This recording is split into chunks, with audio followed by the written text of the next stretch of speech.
Okay, welcome to Salpointe Catholic High School. Tonight's game between the undefeated Lancers of Salpointe at 3-0 against the Sunnyside Blue Devils at 1-3. Jason Miller along with Arthur Mata. How are you doing? I'm doing well. How are you? Not too bad. I'm glad it's not too hot outside, definitely. The weather's finally starting to turn. It's grasshopper weather. It's cooling off here, the end of summer, the beginning of the fall, and a perfect night for football here in Tucson at a beautiful stadium here at Salpointe. All right, what can we expect the Lancers to do here tonight?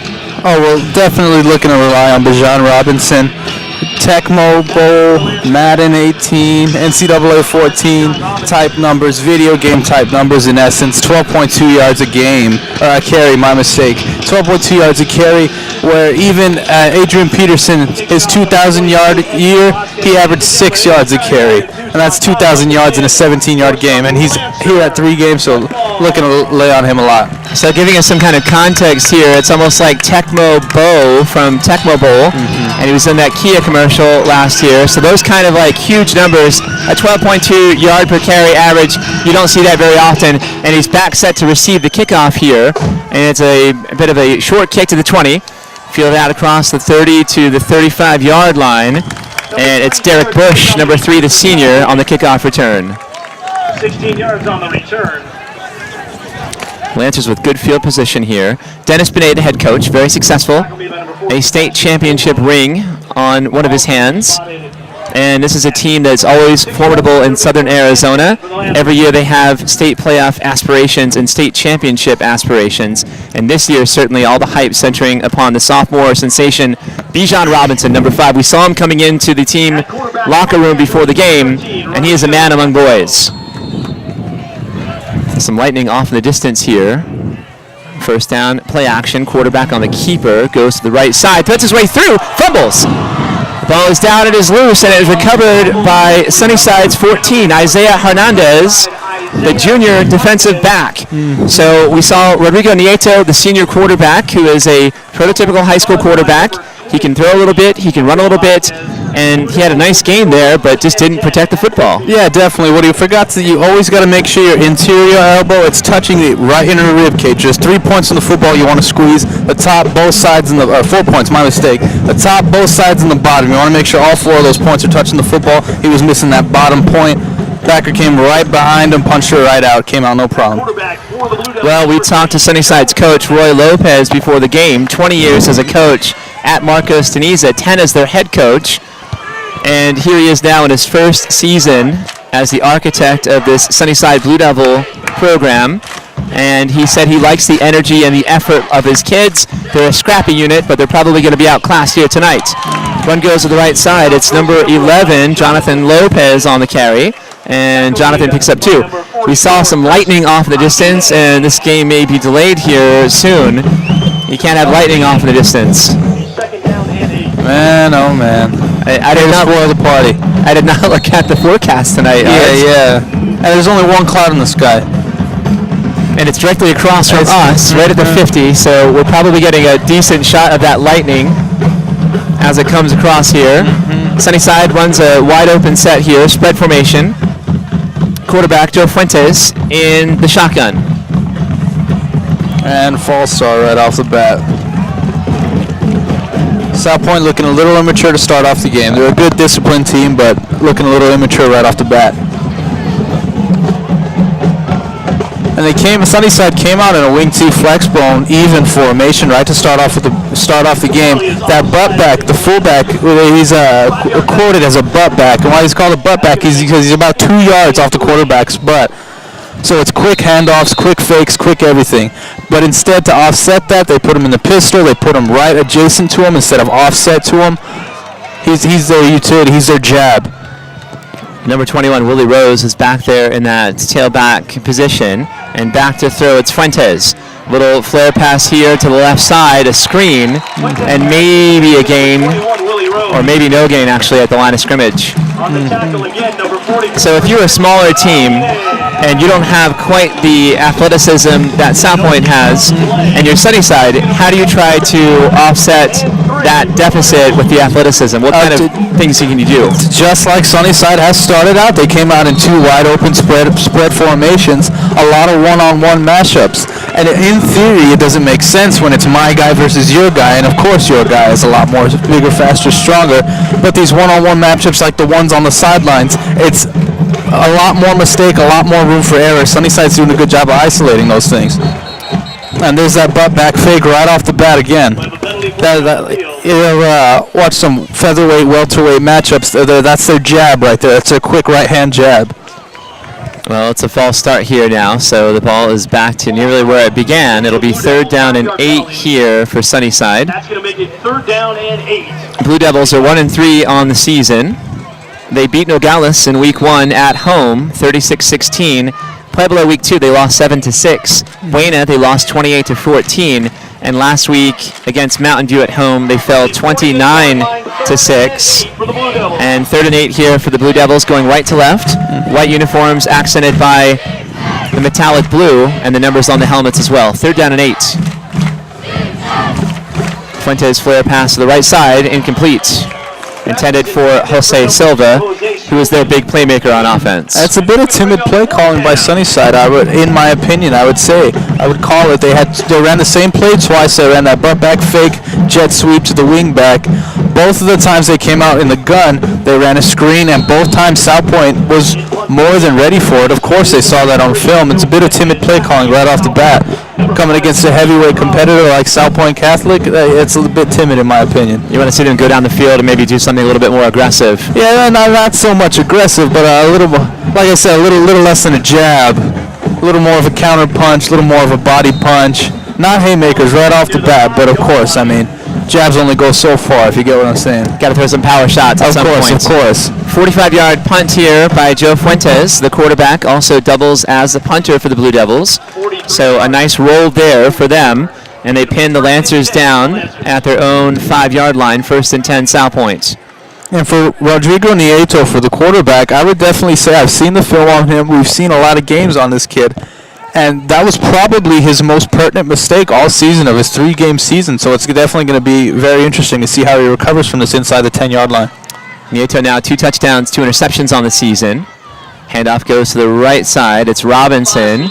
Slowed down a little bit. A gain of 3 on the play for the talented sophomore. 2nd down and 7. And right off the bat, if we had instant replay, I would go right back to Bijan Robinson, a sophomore running the football, and he has some of the most disciplined technique I've already seen just off that one play. It was an inside-out zone. He steps on his toes, being very, very patient, looking like Christian McCaffrey. Very patient with the inside-out zone, stays on his toes. As soon as he sees it, he puts his foot in the ground, steps upfield. Nieto, shotgun, hands off Robinson to the middle. Quick center step cut across the 30. And a gain of 7 and a 1st down here for the Lancers. Yeah, for all you folks at home, I can tell you, we're in here for a treat checking out Robinson here. Let's put your underwear on for tonight. He's definitely something to see. So very quick moves and quick feet, and the ability with vision, with a head up, looking to go anywhere he wants to. Of course. And look at his toes. Look at his toes when he gets handed the ball. Quick toes, up and off the ground. That's what ladders do for you kids at home. That's what ladders do. And some power there as he powers forward for 11 yards. So we saw again the nimble moves going to the right and then back to the left, up the middle. So if he's going laterally, it's just for a quick second or a half second, and then dashing north and south. That's some of the best technique. He's ran 3 plays. That's some of the best technique I've seen in a long time from a high school sophomore. And that's the worst part. Right before they let us know what this penalty was. That's the worst part about a running back like Bijan Robinson is you have 4 wide receivers on the field. As Sunnyside and as a defensive coordinator, you have to honor those 4 wide receivers. So you have to have 4 defensive backs, 5 defensive backs, maybe even less. But once you go 3 defensive backs, 2 defensive backs, 1 over top, everybody's one-on-one. Then it turns into a my guy versus your guy, like Sunnyside likes to run that spread scheme. And of course, Salpointe Catholic's going to win 9 out of 10 of those matchups. So you have to honor the wide receivers and their skill, and also the quarterback Rodrigo Nieto and his arm, because they can pop one over the top on you. You can't just stack the box with 11 guys on defense. Pass goes right side there. Nieto connecting with Jacobs.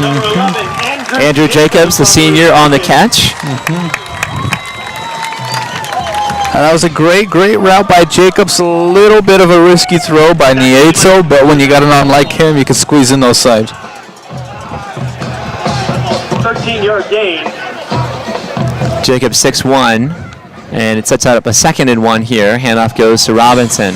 Stutter step, lowers the shoulder, gets hit there. Nice tackle by number 21, Willie Rose, the junior linebacker for Sunnyside. Number 21, Willie Rose, also there, number 28, Seth. So that sets up a 3rd down and a short 1 here for the Lancers.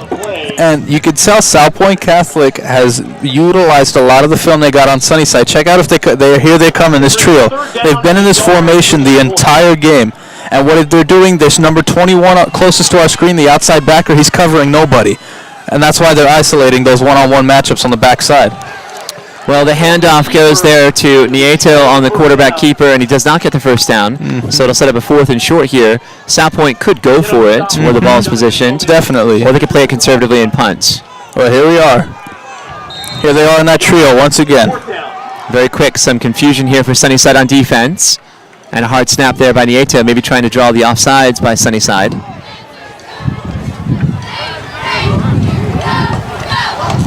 Robinson flares out to the right here. Nieto passes complete to the right side. It's Jacobs again. Andrew Jacobs, his 2nd catch. So just a quick slant there and finding a little pocket of space. A nice catch and nicely delivered there by Rodrigo Nieto. And for all you general assistants, quality control coaches out there watching that game, that's that play calling, the difference between a state contender and a state qualifier. Like I mentioned before, they ran that play previously. It was a bit of a risky throw by Nieto. So what they do is real quick. So what they did was they motioned out Robinson. You have to key on that guy. He's the star player. You have to key on it. And then Jacobs is one-on-one with the defensive back. That outside backer's covering nobody now. That's very mature play calling. Trying to take advantage of a deficiency in the defense and maybe a little bit of miscommunication. We have somebody kind of wandering around in no man's land. So it's Nieto on the Nieto on the quarterback keeper. Gain of 5 on the play. Keeping it here, and it'll be a loss on the play. Tackle made by Jonathan Lopez, the junior defensive back for the Blue Devils. And with the Lancers, they are in no position to be taking advice from a guy like me, honestly. But like I said before, they've been in the trio for the duration of the game, even with that fumble from the quarterback in the first play. They've been in the trio. There's 3 guys getting covered by 2 guys, possibly two and a half, we would say. But they have this outside backer. He's not one-on-one. He's covering grass, possibly covering the running back. But look at this trio here on the set. This outside linebacker has to stay in. There we go. He heard me from way up here. Yep. There was nobody covering the flats, and there he goes. 45 yards on the catch, and a touchdown by Gabe Madrid. He heard me from up here. Nobody was covering the flats. It was 2 against 3.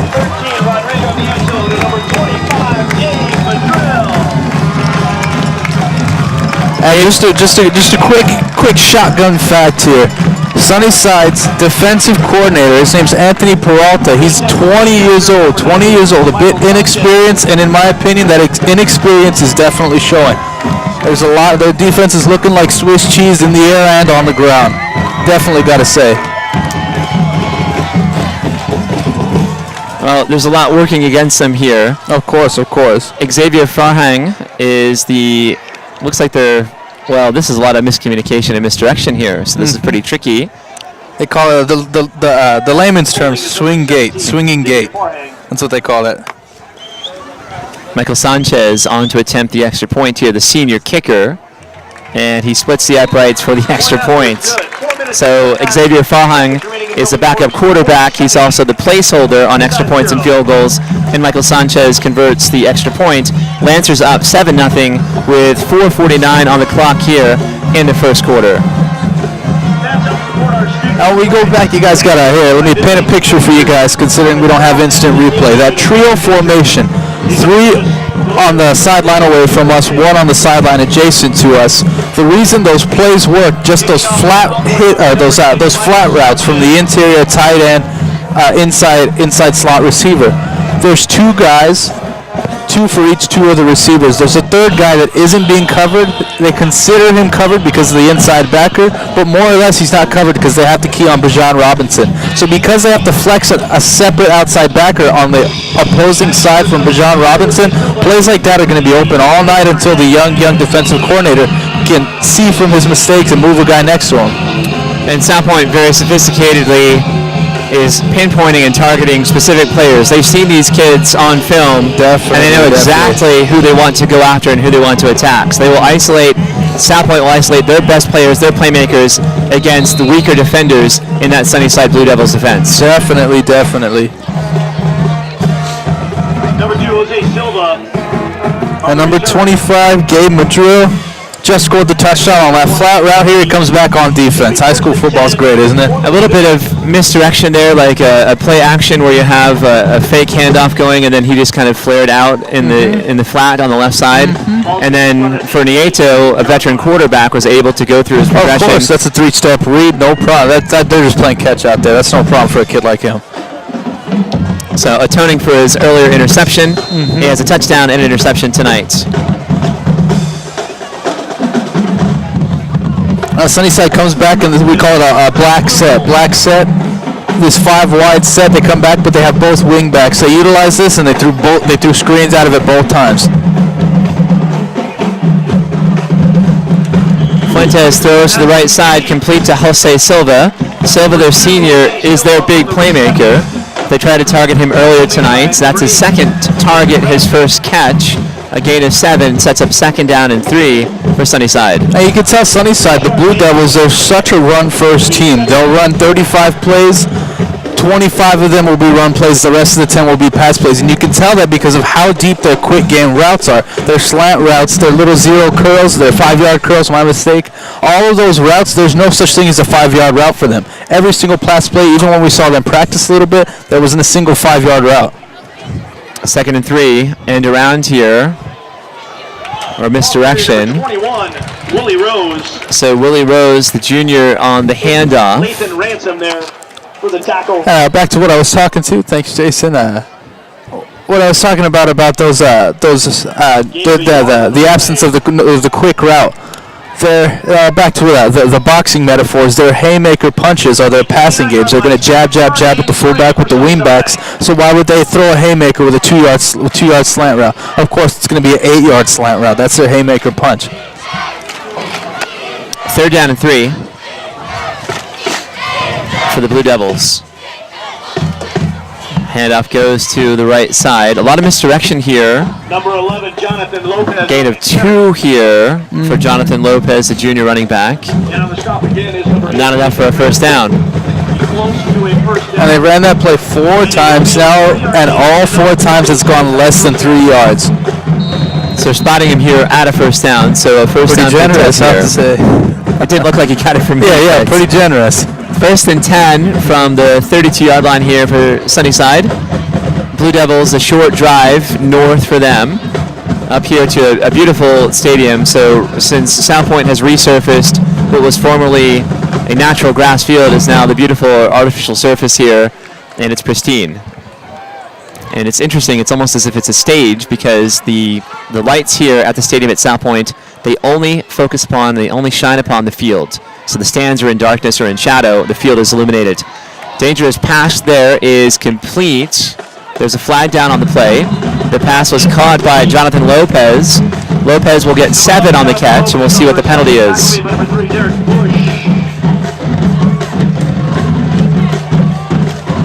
Holding against Sunnyside, so it'll go back. A 10-yard penalty. That'll make it 1st down and 20 here for Sunnyside. When you look at Sunnyside, the Blue Devils, when you look at their pass protection, the Lancers have 3 down linemen, and number 25, Gabe Madrill. He's their outside back or flex defensive end, Clay Matthews type player, DeMarcus Ware type player, who now Von Miller type player. He's that utility guy that goes in and out of the line, in and out of coverage, in and out of a blitz. So because of that, they have to cover number 25, so they're going to double team him with that wing back and with the tackle, and what that does is it makes the rest of the 3 down linemen one-on-one with the rest of the line, and you get little mistakes like holding.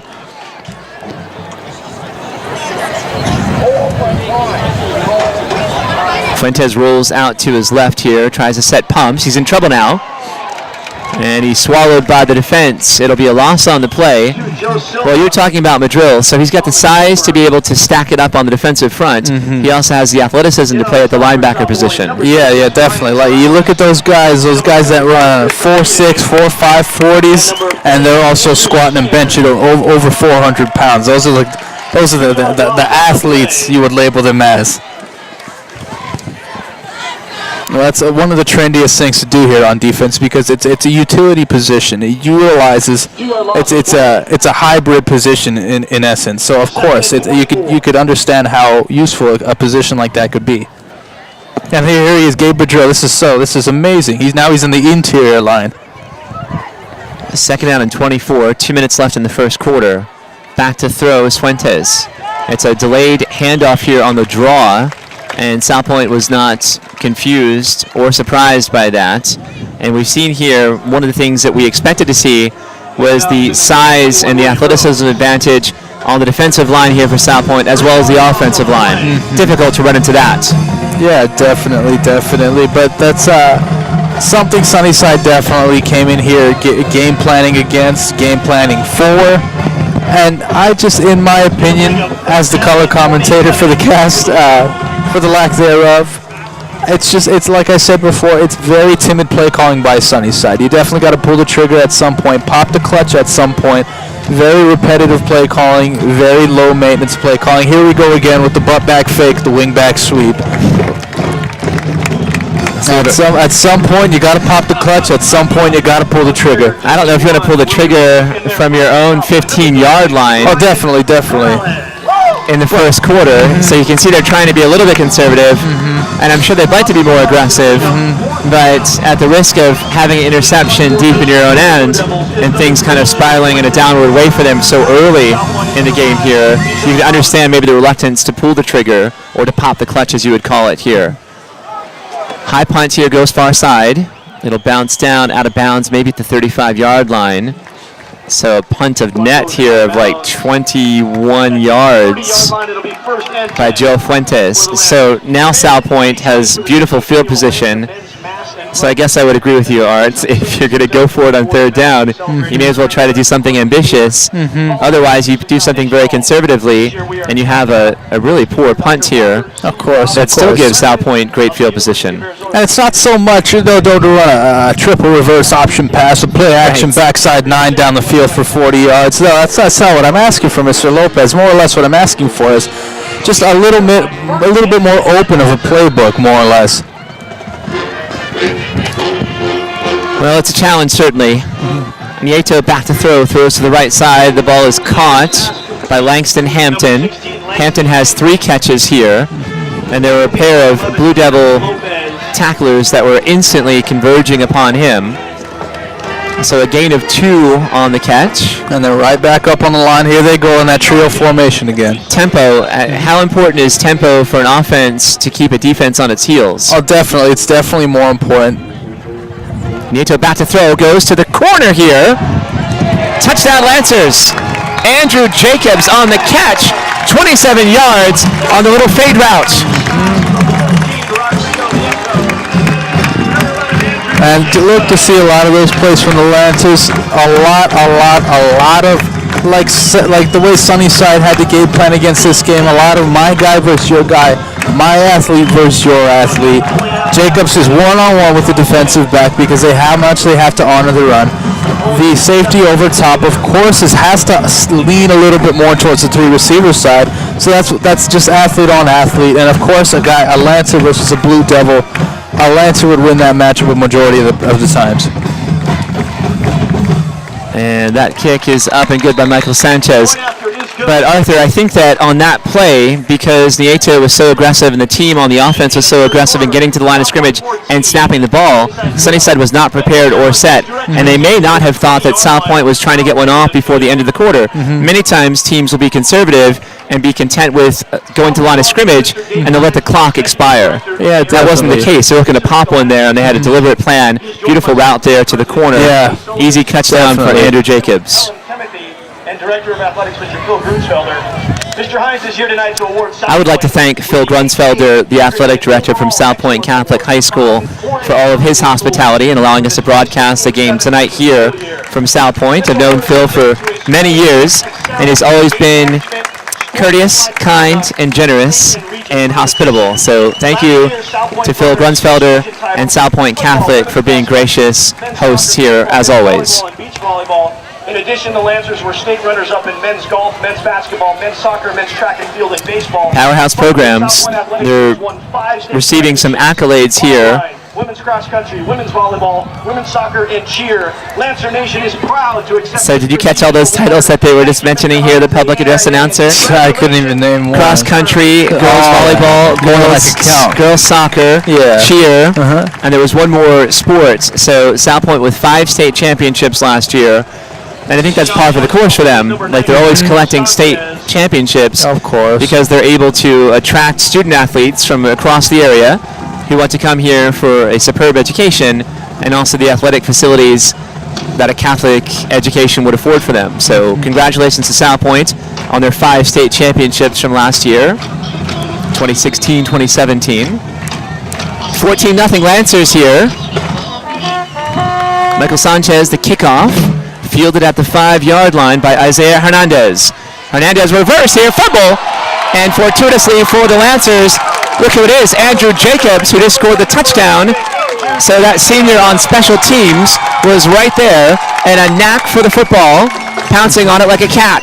Now they tried to run a little bit of a reverse there with the kick returner and one of the special teams lead blockers tried to run the old backyard. I go this way, you go that way. I'll pitch it up to you. It looked like the pitch man wasn't even ready for the ball. Fell straight on the ground, and here Sunnyside back is in trouble in a hole. Well, it's a double-edged sword. You want to try to pop the clutch, or you want to try to pull the trigger on something spectacular. Of course. But that's just bad execution. And so sometimes you pop the clutch, and sometimes you stall out. Bijan Robinson on the carry up the middle for 4. We saw that there. Well, how interesting, though. So Andrew Jacobs, who ran the beautiful fade route on the 27-yard touchdown reception, was right there on special teams. So we're seeing some versatility and also the work ethic, and a kid who's not above playing the hard grunt work on special teams. Robinson pitched to the left. Little hip move and stutter step there.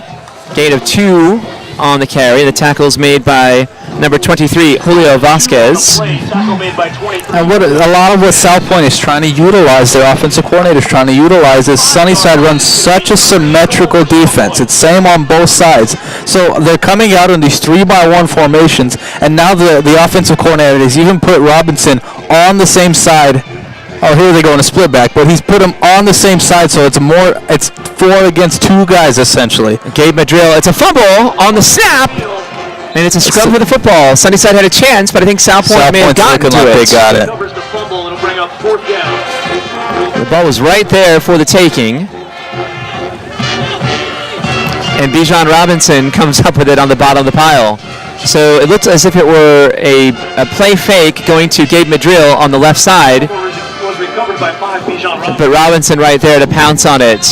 Is that effort, or is that just quick reflexes? That's definitely just quick reflexes. He reacts. He's a switch. He's on or he's off. And when he's on, the light stays on till you turn it off. Well, hair trigger reflexes there. Definitely. From Robinson. And now we have Michael Sanchez, who's converted both of his extra point kicks here as the senior. And now he's coming out here for the field goal. And it's a 26-yard field goal attempt. Snap is up, and the kick is up, and it's good. Right down the middle. Sanchez here, deftly kicking tonight, showing off the range from 26 yards. And it's a luxury for a coach to have a kicker who's so accomplished and confident. You wouldn't understand how much he said it just perfectly, Jason. A luxury. A kicker that can split the uprights from more than 25 yards away. quite the luxury. A drive that would end in a 3 and out has now ended in 3 and points. You said it just as best as it could be said. A luxury. Well, I'll take it. I will certainly take that. So we're looking at the future here. Next Friday night, we'll be broadcasting the Seneca Bobcats game against Tucson High at a neutral site, Rincon/University High School, in the center of the old Pueblo. Tucson High School had their beautiful field flooded out, and I'm hoping that Tucson High has flood insurance. That's the kind of coverage that they're going to need, and I'd imagine that they would. We're talking about resurfacing a field that's at about a $400,000 price tag. Yeah, all brand new artificial turf. You can't just replant the grass. In their Coliseum. Yes, yes. Short kickoff here, and there's another pitch. So Sunnyside not afraid to go to the razzle-dazzle. Jose Silva, the recipient of the pitch, goes across the 30 to the 33-yard line. Isaiah Romero had fielded the kickoff initially and pitched it back to Silva. These are the kinds of plays, Art, that we'd run on the Sandlot when I was trying to replicate what the pros were doing, what the collegiates were doing that we were watching on television.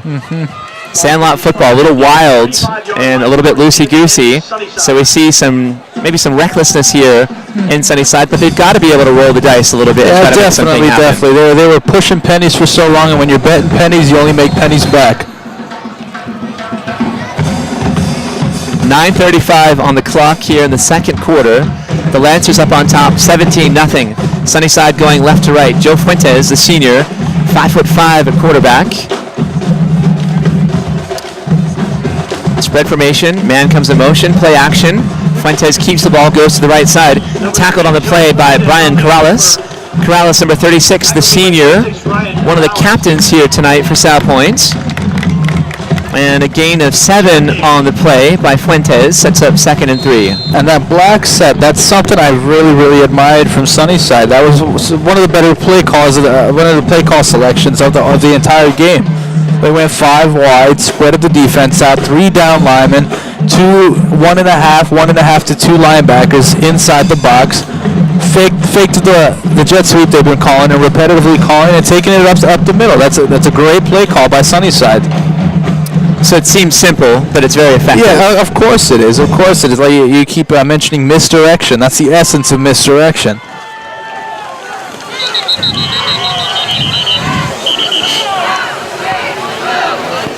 Yeah, there's a whistle here on the field. Timeout Sunnyside. And you have to. Mr. Lopez, Roy Lopez, the Sunnyside coach, you have to get your kids in a rhythm here. You got to get your offense. You got to get the motors running here. Every single time there's a good play, there's a delay of some sort, a holding call, a false start, and now a timeout by the Blue Devils.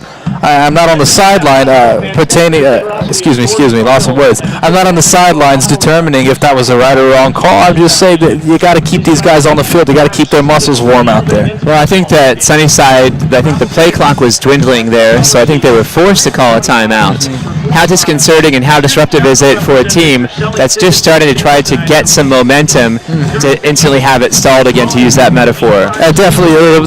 The best example I could name just off the top of my head is the Super Bowl, Seattle Seahawks versus Denver Broncos. Peyton Manning, he's a rhythmic guy. You would have thought he was a musician, the rhythm he's got. He's on and off the field at any time of the day. Once he gets his motor running, it's not turning off. But when you get a very stout, sting defense like the Seattle Seahawks, once it's hard for him to get that rhythm, it's either there or it's not. And like Sunnyside, like Peyton Manning, they haven't caught their rhythm yet. Fuentes back to throw, rolls to his left, does that often, throws down low, and it skips off the turf. Pass intended for number 9, Elijah Wyatt, the junior wide receiver. Was number 9, Elijah Wyatt. And Sunnyside starting to open the playbook a lot, but just a fundamental vernacular, fundamental vocabulary word for football. It's execution. It's execution. You can have the most amazing athletes on the field. It's not the X's and O's, it's the Sammys and Joes. The athletes still have to execute their play calling. Roy Lopez is opening the playbook a little bit, and now he's got to trust his athletes to make catches like that. Willie Rose at tailback. Fuentes under center now. And some movement, I think, on the offensive front. We have a false start going against Sunnyside. So what was a 3rd down and a manageable. And here we go now again. 39. Here's another delay. Sunnyside, you have to. Don't wet the bed is what they call it. Don't wet the bed. Just go to sleep. Have a good night of sleep. Don't wet the bed. Well, I love it. They just started to gather some semblance of momentum here on offense with some misdirection. And yet again, here we are with another delay and a penalty, which is even worse. A loss of yardage on what a great first down it was. So they burned a timeout here because the play clock was dwindling. Then they have a false start. And now it's 3rd down and 9 here. Trio of wideouts near side, one far side. Fuentes in the pistol. Rolls to his right now. Looks to throw. Oh, nearly a nice catch there by Cameron Orozco. So it looked like it was slightly behind him, right? Yeah, the pass was delivered a little bit off. And if you're a quarterback, I don't know the play calling too well from Mr. Lopez, so I don't know if that was a design rollout or if the quarterback was a little spooked and he was forced to roll out. But either way, in my opinion, that throw could have been made from the pocket. If it was a designed rollout, quarterback, that was a very, very immature throw. You have to be able to set your feet. You have to be able to stay calm and make that throw. And on a 3rd down, more or less, that's the essence of execution. You have to remember your fundamentals. Well, I think Fuentes had time to plant his feet, certainly, but I also thought it was a deliberate rollout to the right there as the ball is down to the 28-yard line. Punt is down by number 4, Sebastian Olmos. So a 35-yard punt net here for Fuentes. But Fuentes has been rolling out most of the time that we've seen him rolling out to the left, which is unconventional for a right-handed thrower. That time he rolls to the right, I think deliberately, but you're right. It was like maybe a little bit of immaturity or maybe a little bit of skittishness. He did have time to plant his feet, and he could have delivered that ball right on the money because it was a nice route there by Cameron Orozco. He was open in the flat, and he would have had enough distance for a first down. And when you short arm, when I say short arm, I'm talking his arm goes up and there's no follow through, there's no rhythm in the throw. It was short arm. He picked his arm up and let it go as fast as he could. That's a throw you got to take your time on.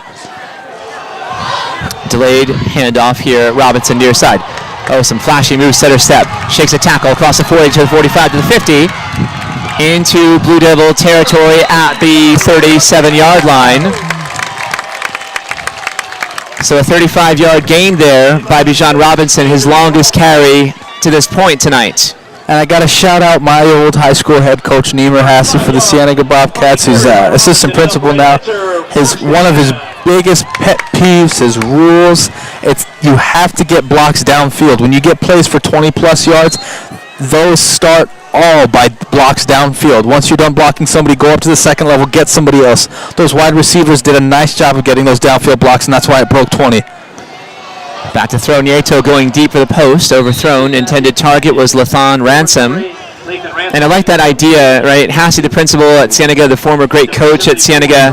I think that it's infectious. It's contagious when you have wide receivers that are going downfield, wideouts that are usually catching passes or running patterns. When they can lay a block and demonstrate that, I think that the coaching staff, I know, loves to see that. The fans like to see it, and the players, certainly, they can feed off of that as well. And if you'd like an example of that, the Houston Cougars, the Arizona Wildcats, I firmly stand and believe that the Wildcats lost that game because the Wildcat defensive backs could not shed the Cougars wide receiver blocks. Bubble screens, little draw plays like that turned into 20. They lost by a possession. Well, that's a bad memory. I don't think too many people want to relive that experience. There's this old story in 2012 when Penn State, no, not 2012, that was a rough year. We're not going to talk about that. 2011, the year before. Penn State started out the season against Pittsburgh, the Pittsburgh Panthers, who they were heavily favored over, and they lost the game.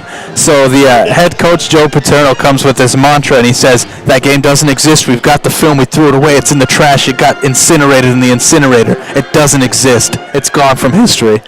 Just like that. Yeah. And Penn State now a top 5 program. Fumble there by Robinson.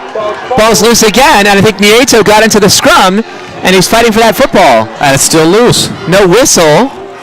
Rodrigo Nieto on the recovery. So they're going to give him the fumble recovery, even though the ball was still scribbling around there like a greased pig. The pigskin was loose. Yeah. And when you look at such a powerhouse program like Salpointe, every kid plays the same because of how finite their coaching staff is. Finite is used in a good context, definitely. 4th 11. Give us a second. Give us a second. Back to throw. Throws the right side to Andrew Jacobs. Jacobs now springs it down the sideline, far side. Andrew Jacobs, touchdown for the Lancers. 36 yards on the catch and run. A shed tackler and a couple of missed tackles there, but Jacobs dazzling again for his second touchdown tonight. And when you look at the difference between Sunnyside's middle screen that they run, which they ran twice, and then Salpointe's middle screen that they ran to perfection, that goes for a 20-plus yard touchdown. The key to that, just like I mentioned a few plays before, it's blocks downfield. As soon as the interior slot receiver was done blocking the defensive back, he went second level, blocked the safety, and that's how Lopez, he only had to beat one guy, gave him a quick juke move inside, took off. Blocks downfield will make or break your 20-plus yard presence. Well, some great blocking downfield, as you mentioned, Art, and now the Lancers up on top, 24-0 with 6:45 on the clock here in the second quarter. So after an earlier misstep here tonight, Rodrigo Nieto threw an early interception, but he has dazzled since then with 3 touchdown passes. One was 45 yards to Gabe Madrill. The other one was a 27-yard pass to Andrew Jacobs on the fade route. And now here's the catch and run by Andrew Jacobs. 36 yards on the touchdown from Rodrigo Nieto, the senior. And Michael Sanchez, who has been superlative kicking tonight here, adds a cherry on top. 24-0 Lancers. And here is for the Blue Devils, for Roy Lopez, the head coach.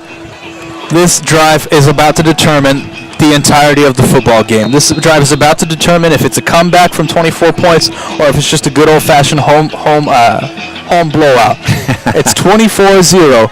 All you kids at home, all you Pop Warner kids, high school kids, love playing Madden, NCAA, the video games. You listen to me. Think about your game calling, your play calling management in terms of possessions and not points. They're not down 24 points. They're down 4 possessions. They gain a possession, an additional possession, because they chose to defer the ball.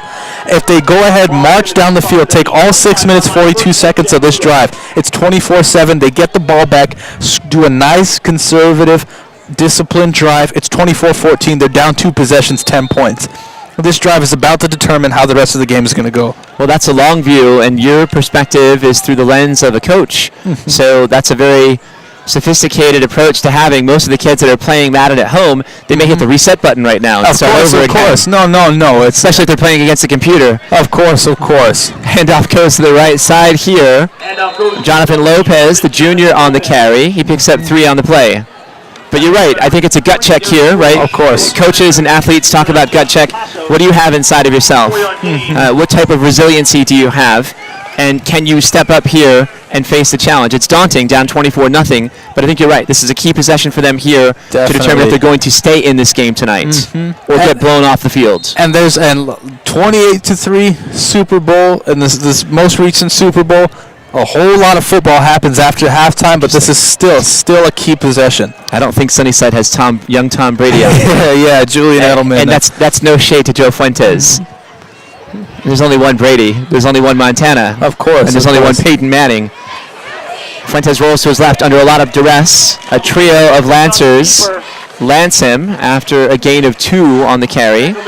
And it will be 3rd down and 4 here for the Blue Devils. And they do such a good job. Here we are, a key play on the key possession. They do such a good job of doing first and second downs. They get just over 3 yards, if not 3 yards, every first and second down. And it's gotten them in great 3rd down positions, 3rd and 5 or less. But here we are again, expecting a delay, expecting a poor execution on the offensive end. Sunnyside, this is their first and a major 3rd down, I would say, in the entire game. And it's manageable. They've had manageable 3rd downs, 3rd and 3, 3rd and 4. Can they get a play for 3 yards here to move the chains forward? That's the question. Play action. Quarterback keeps it. Goes to the right side. Fuentes lowers the shoulder. First down. As a fake Statue of Liberty, if you guys. Right behind the back. Have you guys ever caught that? The Jared Zabransky Statue of Liberty. That was a fake Statue of Liberty. But like I said, and like Jason, my colleague, has said, my colleague, my partner, has said many times before, very, very, very patient with the play calling, very patient with the execution, and that's what gets you 3+ yard gains. But I think Fuentes showed tremendous poise by running that fake. I mean, it takes guts there to run that play fake, and then to keep the ball, and then the athleticism for him, the speed, and then the desire to just go forward for 4 yards, lunging for the first down. Nice play by Fuentes. Delayed here, quarterback draw. Picks up a blocker there, goes to the outside. Nice tackle, a gain of 8 on the play. The tackle is made by number 3, Derek Bush. So Bush, the senior, on the tackle. And here we go. This is their game plan starting to unfold. It's starting to blossom. They're a spread offense, a spread schematic with the Wheaton backs. Spread out the wide receivers. You have to honor those wide receivers with defensive backs, and sometimes taking linebackers out of the box, 3 to 4 down linemen, no more, no less. And what that does, it sets up lanes inside. Every defense imaginable, from the 85 Bears to a little middle school Pop Warner team, can be dissected and discovered. There is always a hold. A field is 52 yards wide. 11 men cannot simply cover 52 yards of field. A good offensive coordinator knows that every defense is finite, every defense has a hole, and all it is a matter of discovering the hole. Well, I like what we're seeing here from Joe Fuentes. So he's resilient, and he's not daunted here by the challenge. Dennis Pineda, head coach from Salpointe, who does such a great job for the Lancers in building this program as one of the best in southern Arizona, if not the state of Arizona. He's calling a timeout. Why is he calling a timeout at this point? That's like I said before, the difference between a state winner and a state qualifier. They're calling this timeout, regaining the composure of your defense, letting them know that their offensive game plan is starting to blossom a bit, so we have to stay on our toes. We have to rely on our game planning. We have to rely on all the film we watch the entirety of the week, and we just have to do what we're taught.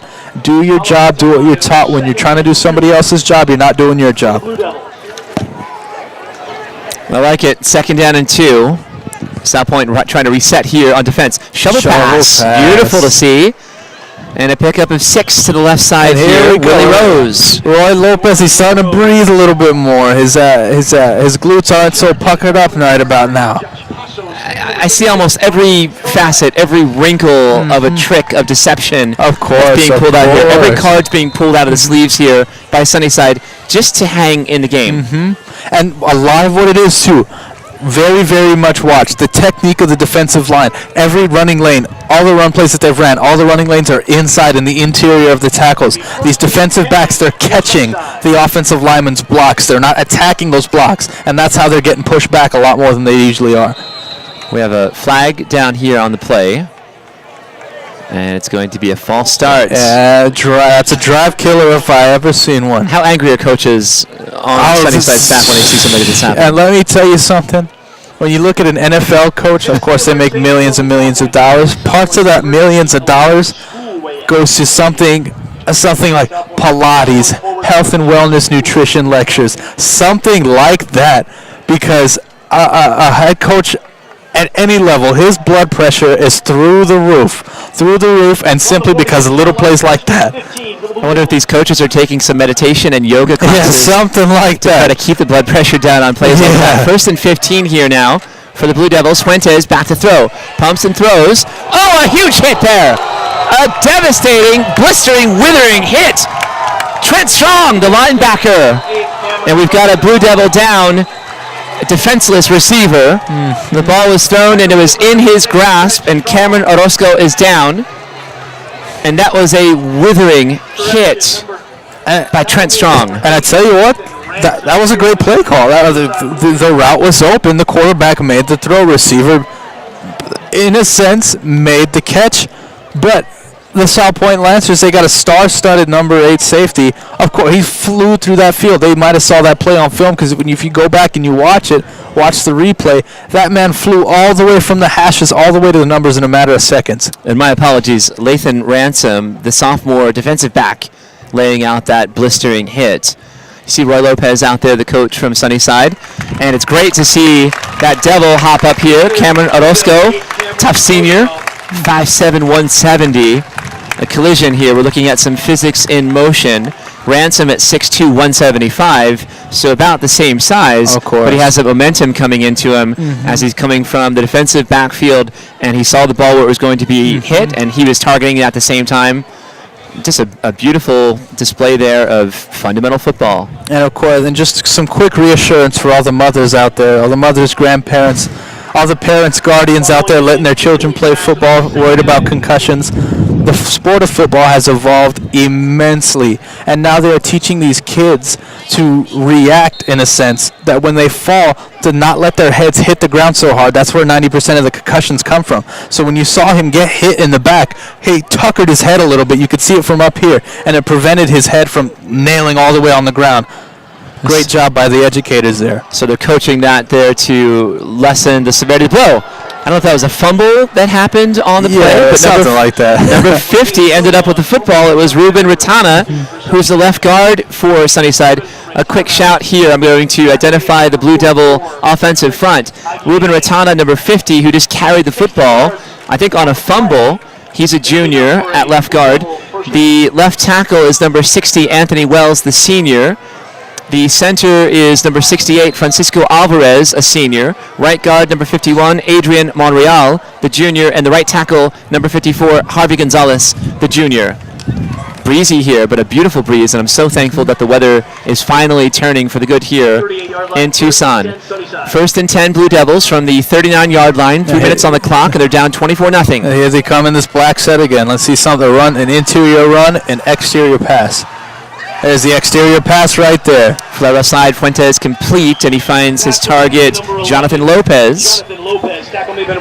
If anybody can remember, way back to the year 2012, Colin Kaepernick, the 49ers quarterback, when he was doing his thing before the afro, before the cornrows, when he played the Packers in the divisional round. The Packers lost that game simply because they played too much man coverage. When you play a lot of man coverage, your receivers, my mistake, your linebackers have to cover the receivers first. They have to play pass first because they're covering a man in essence. So when they go in zone, like the Lancers here, they're reading run first, but what that means is when they go in zone that nobody covers the flats because they have to cover the interior of the field. Great job by recognizing that by the OC from Sunnyside. Fuentes back to throw, connects again to the far side. The ball was caught by Elijah Wyatt, the junior wide receiver. And we're starting to see some action from the Blue Devils. Here we go. A flourish of activity here late in the first half, and you were talking about it, that Sunnyside will be receiving the kickoff in the second half. So if they're able to manage to put 7 points on the board here and then stop Salpointe from scoring again before the half, they have a puncher's chance of coming back in this game. Of course, and they got to get the Stool, the Pail, and the gloves because they got to milk all 2 minutes and 6 seconds of this clock here. Jose Silva hands off, or Jose Silva on the handoff, goes to the far side. 2 minutes on the clock here as he is pushed out of bounds. And it sets up a 2nd down and 4 6-yard gain from the 8-yard line. So Sunnyside has an opportunity here of picking up a 1st down. And as you're right, they're trying to do a couple of things. First and foremost, they want to score a touchdown. Of course. Secondly, they don't mind milking some clock time while they're trying to do it. Handoff goes up the middle here. Number 21. Willie Rose on the carry. On a timeout by Sunnyside. 3rd and 2. They have to call it. They have to get it right. Kids, coaches, general assistants, quality control coaches, all the way up to head coaches. Don't ever be too timid. Don't ever be too stingy with your timeouts. A timeout can be the difference from a great play call and a panicked play call. I respect that completely for here from the Sunnyside Blue Devils. I think absolutely. Roy Lopez, a veteran coach. We talked to him before the game. Very amiable, likable, genteel, friendly, gregarious, chatty, self-deprecating. Yes. But also an accomplished coach who's accomplished many things, mostly with Marco Staniza. So he realizes what he's got here. He realizes that he's looking up at a very stiff challenge coming into Salpointe with a superior team athletically. But again, a fighter's chance here. 3rd down and 2, and a timeout called at the precise right moment to get the best play that they can drawn up here. And their players now, the challenge is on them to execute. We might see a timeout by Salpointe once they see kind of how Sunnyside is set up here in their formation. We'll see what happens. And that 2 yards seems like 2 miles here to the Blue Devils. This is probably their most important 3rd down was back here on the 20-yard line. Now it's back inside the 10-yard line now. Now this is more important than that last 3rd down. Well, Joe Fuentes has everything on his shoulders, and he's been capable to this point. Calling an audible now at the line of scrimmage. And instead of those, here we go. Snap. And a botched exchange there on the reverse, and the fumble is recovered by Salpointe.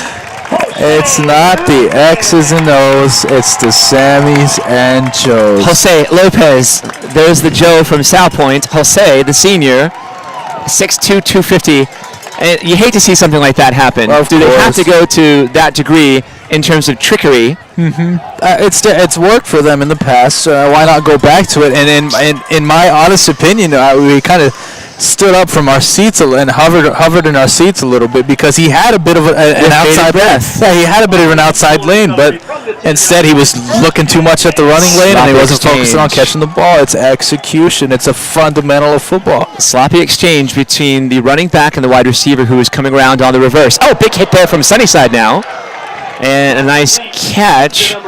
So it's Lathan Ransom, Jose Silva on the tackle. So we saw Ransom with a blistering hit earlier here tonight, and now he's on the receiving end of that. But again, I saw that he kind of like rolled into that hit, of course, anticipating it. Such a great job of teaching these kids how to tucker their heads so that their head doesn't smack right against the turf, and that's where all those concussions come from. Great job by all those educators. It's like boxing. If you know the hit's coming, you can get ready to receive it.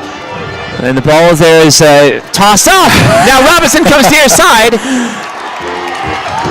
What looked as a loss now turns into a big gain here. And a gain of 23 on the carry. A late flag down on the play. Bijan Robinson and some nifty moves there. And working off of it was Rodrigo Nieto. And so improvisation. Great improvisation. What great, a great mindset that he has not to play. Excuse me. I'm trying to figure out. I'm not gonna get sacked for a big loss here and be pissed deep in my own end. I was trying to avoid happen. I was trying to avoid saying playing the play. He's playing the play all the way out. Great job. And of course, when you got a playmaker like Bijan Robinson, he could get the ball. Of course, he'll turn a light into a flame in a second. Flick it out. So now we've got a personal foul here going against the Lancers. And this is at times like this, as a fan, a participator, as a spectator, this is when you say, I hate football. They were looking at, Sunnyside was looking at a 3rd and long, potential to get the ball back with just under 2 minutes to go. And here we are on a second and decent yardage, and Salpointe's got all their momentum back that they lost. Rodrigo Nieto pulled a rabbit out of his hat and was just able to flick the football over to Bijan Robinson and made a big play out of it. Now it's a delayed handoff here on the draw. Look at those nifty feet there from Bijan Robinson. Like, what can you tell me about like how difficult that is for a tackler? You think the kid's right there in front of you, and it's a quick boom, boom, boom. Of course. And off in another direction. We'll speak about it on both sides of the spectrum. The offensive spectrum, Bijan Robinson, one of with the most depth, one of his most depth characteristics. Deep, there we go. His deepest characteristic is his center of gravity is as low to the turf as it possibly can be without going into a complete squat. When you're moving in either direction, just like Nieto is here, when you have to go in either direction, front, forward, diagonal, back, at any second and at any minute, you have to be able to get low so that all of your weight, all of your strength is easy to contain. It's not like a jack-in-the-box where it goes everywhere at once. It's easy to contain, it's easy to maneuver, and it's easy to go in any direction. Watch when he runs the ball. He's on his toes so that it's light, it's composed, it's minute, it's finite. He can gas out in any direction at any minute. And like I said, some of the most mature technique I've seen from a sophomore running back in a long time. High school, NCAA football, even in the NFL, some of these rookies and second-year men, they're lacking what Bijan Robinson has. And that's natural. Of course it is. You can try to coach that. You can try to encourage that. Mm-hmm. But I'm sure he's worked on, and I'm sure he has agility drills that he works on in the off season and during practice. But that's this God-given ability that he's got there. Of course. And like I said before, back on one of his first runs, his premier runs, that's why you run ladders out there, kids. All you high school athletes, Pop Warner athletes, that's why you do your ladders. The point of a ladder is not to move your feet as fast as they can go so that it looks cool and it's edgy and trendy. The point of a ladder drill is to touch your toe on the turf and pick it up as fast as it can possibly go. It touches the ground and it's up in less than a 0.1 of a second. The point of that is so that you can look like Bijan Robinson when you run the ball, so that the minute you plant your foot, it's up in the ground ready to make another move. That's the point of a ladder drill, kids. Well, I like that you're coaching the kids while you're commentating. And honestly, from my perspective, that's where I learned 100% of my football was from when a guy like Chris Collinsworth, Troy Aikman, he would take a second just to explain the minor details that only a coach and only a person as experienced as those two gentlemen would understand. I was going to ask how much you got from watching television on Sundays or Saturdays. Under pressure, Nieto escapes that scrambles, finds the safety valve there in Robinson. Robinson will lose maybe 3 yards on the catch. This may take us to the end of the first half here. 4 seconds on the clock and running, and indeed, we will go to halftime. The Lancers of Salpointe Catholic, 24-0 over Sunnyside. It's important to note here, if you look at the schedule that Salpointe has played, they went up to St. Mary's and handled them 47-6. They went to Mountain View and shut them out 34-0. Tucson High last week, I think, at Kino Stadium, a neutral site, winning 27-0. So back-to-back shutouts. They have a shutout in the works here. Mm-hmm. How important is that for a coaching staff, and how much does it mean for a player to try to keep this streak going of putting zeros on the scoreboard? It's definitely important from, of course, a mindset as far as the defensive side of the ball, the defensive coordinator and staff goes, to have a mindset of slamming a sledgehammer all the way down to the ground and hearing the noise and hearing it echo everywhere. It's that textured of a mindset. It's that perspective that takes, I'll say it 100 times, I'm a broken record tonight. It's what determines a state champion and a state contender, is those little details. You talk about a fundamental of coaching is you talk about the little things and caring about the little things. One of those little things is simply just acting like an animal, flying to the ball on defense. We call it stinging to the football. As soon as the ball's in the air, all bets are off. Everybody's flying to the football. And Salpointe's doing an amazing job of that against a team like the Blue Devils. Well, it's been an interesting first half. Sunnyside has not folded. They have not wilted here under the pressure that Salpointe is putting on them, although they are getting to their bending point here. They haven't broken yet. We'll see what happens, what Roy Lopez can do with his charges in the locker room at halftime. And we've seen them go to a myriad of trick plays just to try to stay in this ball game, right? So at 24-0, they've been able to get close to the end zone and see it, but and not smell it and touch it and look at it, but they can't have it. Very difficult. Like Moses going to the promised land. Of course. Able to see it and go through the desert for decades with his followers, but not having the satisfaction of actually going through and the gratification of going through. So 24-0 at halftime. We'll take a break. For Art Mata, I'm Jason Miller. You're watching exclusive coverage here of Salpointe Catholic Lancer football against Sunnyside on Bobcat TV. All right, back into action here from Salpointe Catholic High School. Salpointe kicking off, going left to right. Michael Sanchez, the beautiful senior kicker here, number 90, gets set to kick off, and Sunnyside getting set to return. All right, what does Coach Roy Lopez tell his Blue Devils in the locker room at halftime? You have to be consoling as a coach, and you have to know when and when not to raise your voice.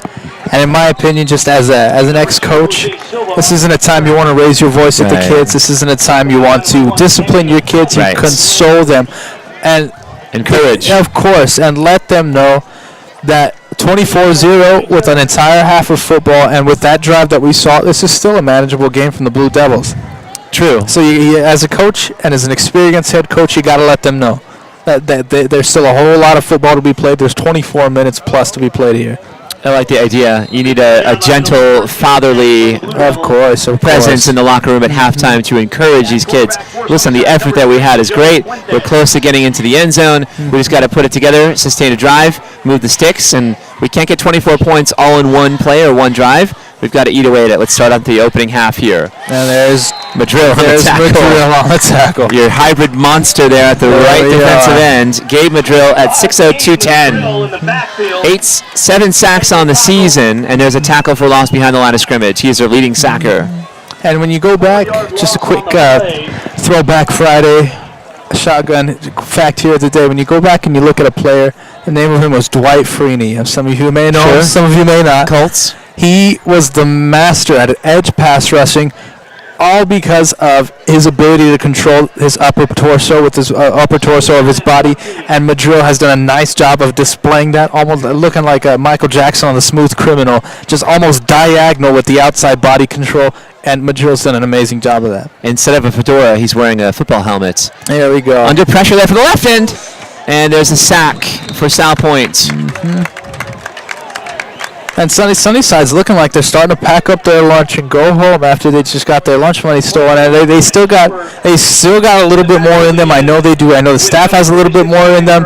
The O-line's got a little bit more in them. They got to show that out. They got to squeeze out. When you get a wet towel and you're trying to make it dry, you got to wring out every bit of moisture you can from it, because it's a wet towel is a wet towel.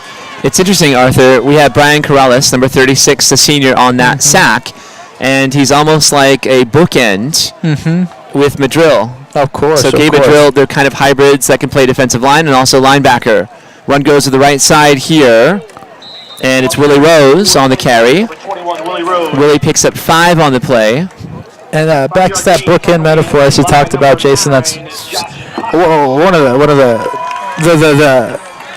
one of the anchors, the concrete anchors that the Lancer defense has to them and to their scheme.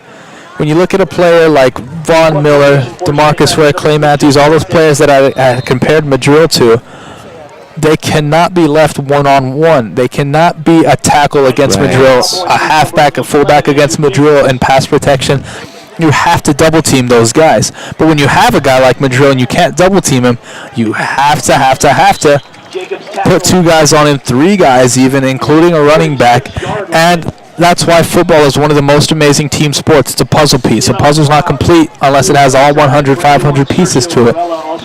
If Madrill is having an amazing game and is getting double, triple teamed, the exterior linemen, the remaining linemen have to step up, and they have to be a team player and understand that they're left one-on-one now, and now they have to step up and be the peacekeepers, the rainmakers of the defensive line.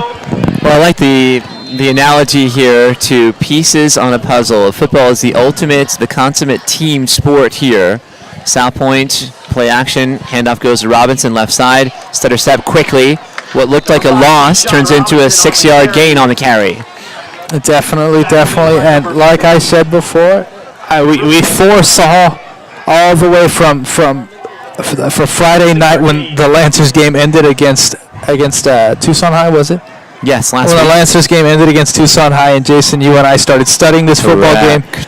Bijan Robinson, he was going to be the treat. He's the selling point of this offense, and he's a firecracker. He's going to stay lit the rest of the game. He's worth the price of admission here. Definitely. As Rodrigo Nieto is sacked behind the line of scrimmage. Sack on the play. Also there's 75. Alex Alvarado, and we'll see if my second roster here, there's no 75 listed on my roster, so 75 there was also part of that sack. He's not listed on either roster that we have. And now it's 3rd down and 5 here for the Lancers. 8:30 on the clock in the 3rd quarter.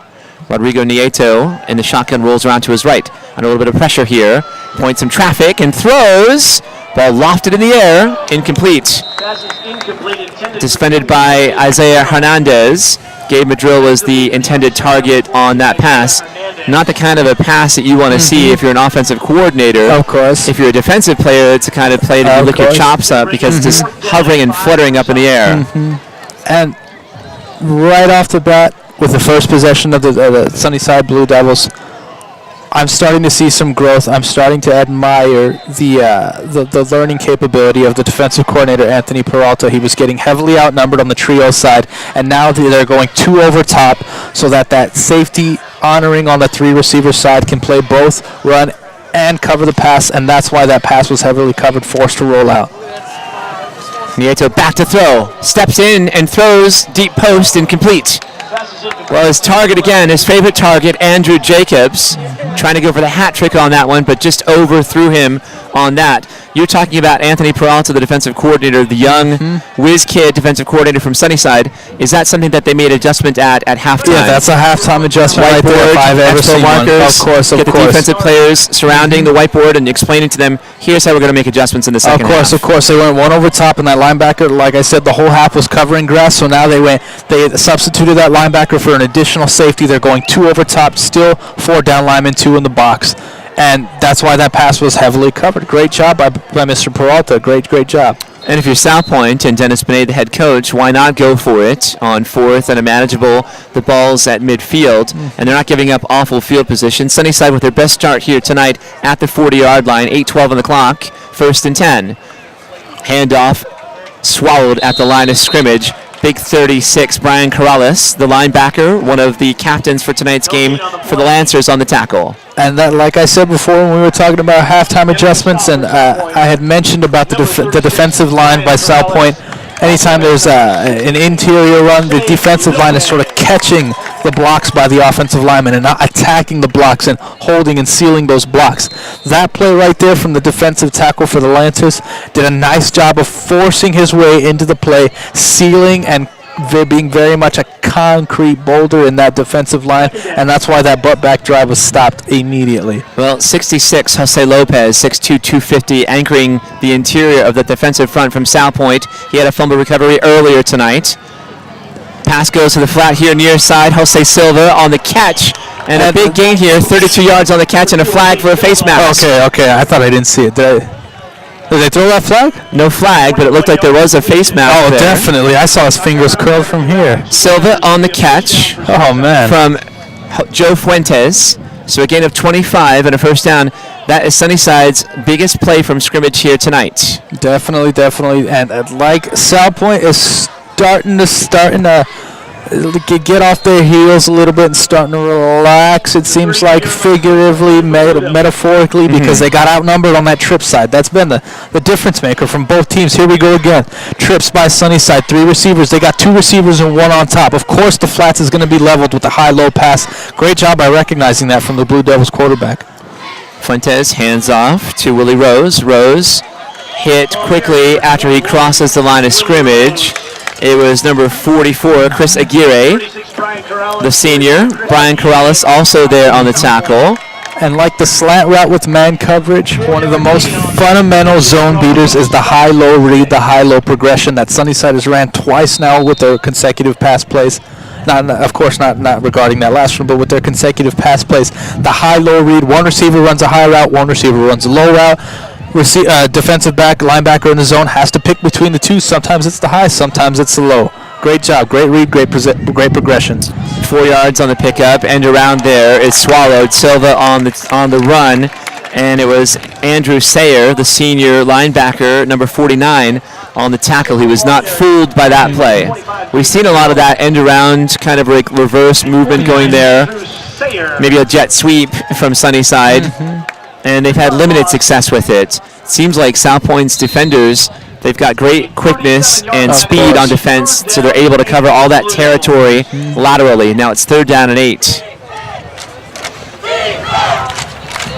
So a trio of wideouts to the far side, 1 near side here. Joe Fuentes, number 3, the senior. False start. Rolls back, rolls to his right, steps up in the pocket, throws, intercepted at the 20-yard line. And it's Lathan Ransom on the pick. And the fat lady's starting to sing. I'm starting to hear a bit of a vibrato from this lady, if you're asking me. She's drinking some lukewarm water with a little bit of lemon squeezed into it, maybe. Of course, warming up her throat. Just to get loosened up here a little bit. Well, Ransom has shown tonight here. 37-yard line. We saw a tremendous hit earlier tonight, and then now there's the interception, just playing a little bit of center field out in the outfield. Of course, and here's something that I learned very, very early, working in football, calling football games, being an assistant coach. Understand that the game will always end the exact way it started. The game started with Fuentes, the Sunnyside quarterback, making a lot of sloppy, immature reads, a lot of sloppy, immature throws, and now one of the most minute, impertinent drives and turnovers that Sunnyside has had was from Fuentes. Sloppy with his reads, sloppy with his with the progression and the follow through of his throw, and the game will start. The game will end exactly the way it started.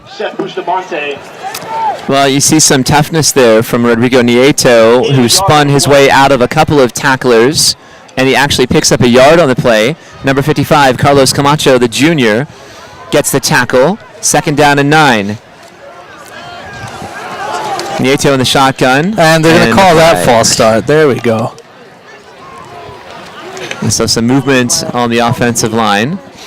And the game it's pretty subdued. There's not a lot of energy here. Definitely. At this beautiful stadium. And I think people might be just enjoying the weather. It's a nice night to be sitting outside. I'm out here enjoying. I'm in long sleeves. I can still feel the breeze underneath the polyester. I tell you what. And of course the score, the deficit here, 24 points for Sunnyside, is certainly playing into that. And it's 2nd and long. If they can get them to a 3rd and long, 4th and long punt, so I would argue that Sunnyside still has a shot here. It's a long shot. It's a 300-yard sniper rifle shot, but they have it. It's possible. Yes, exactly. Nieto fumbles. And with the turnover, we might have some magic here. And that was scooped up by Isaiah Hernandez, the junior defensive back.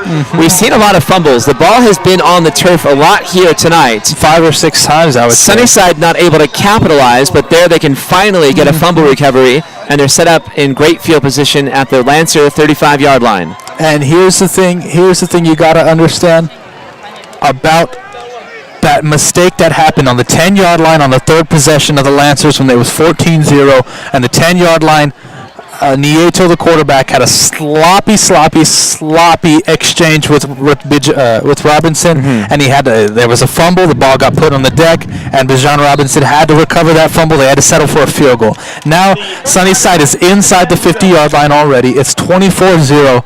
Sunnyside can still make this a football game simply by kicking a field goal because they are still even with the amount of possessions and points by kicking a field goal. Well, we'll see. We know nothing about their kicker.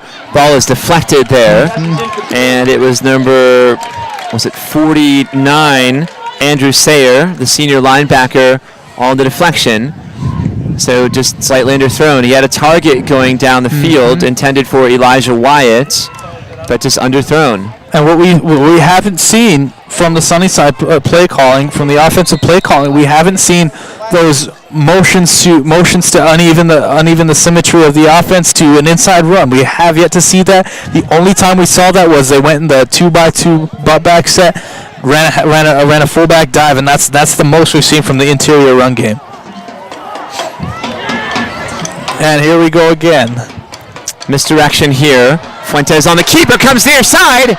He's got a chance. Touchdown, Fuentes. We might have ourselves a football game here. 35 yards. You're talking about misdirection. We have the wide receiver appearing as a jet sweep to the far side. Of course. Nice misdirection there and a good fake by Fuentes. Yeah, 35 just yards. like I said, just like me and Jason were talking about, what they were lacking, what they have done so well in the past in their past few drives.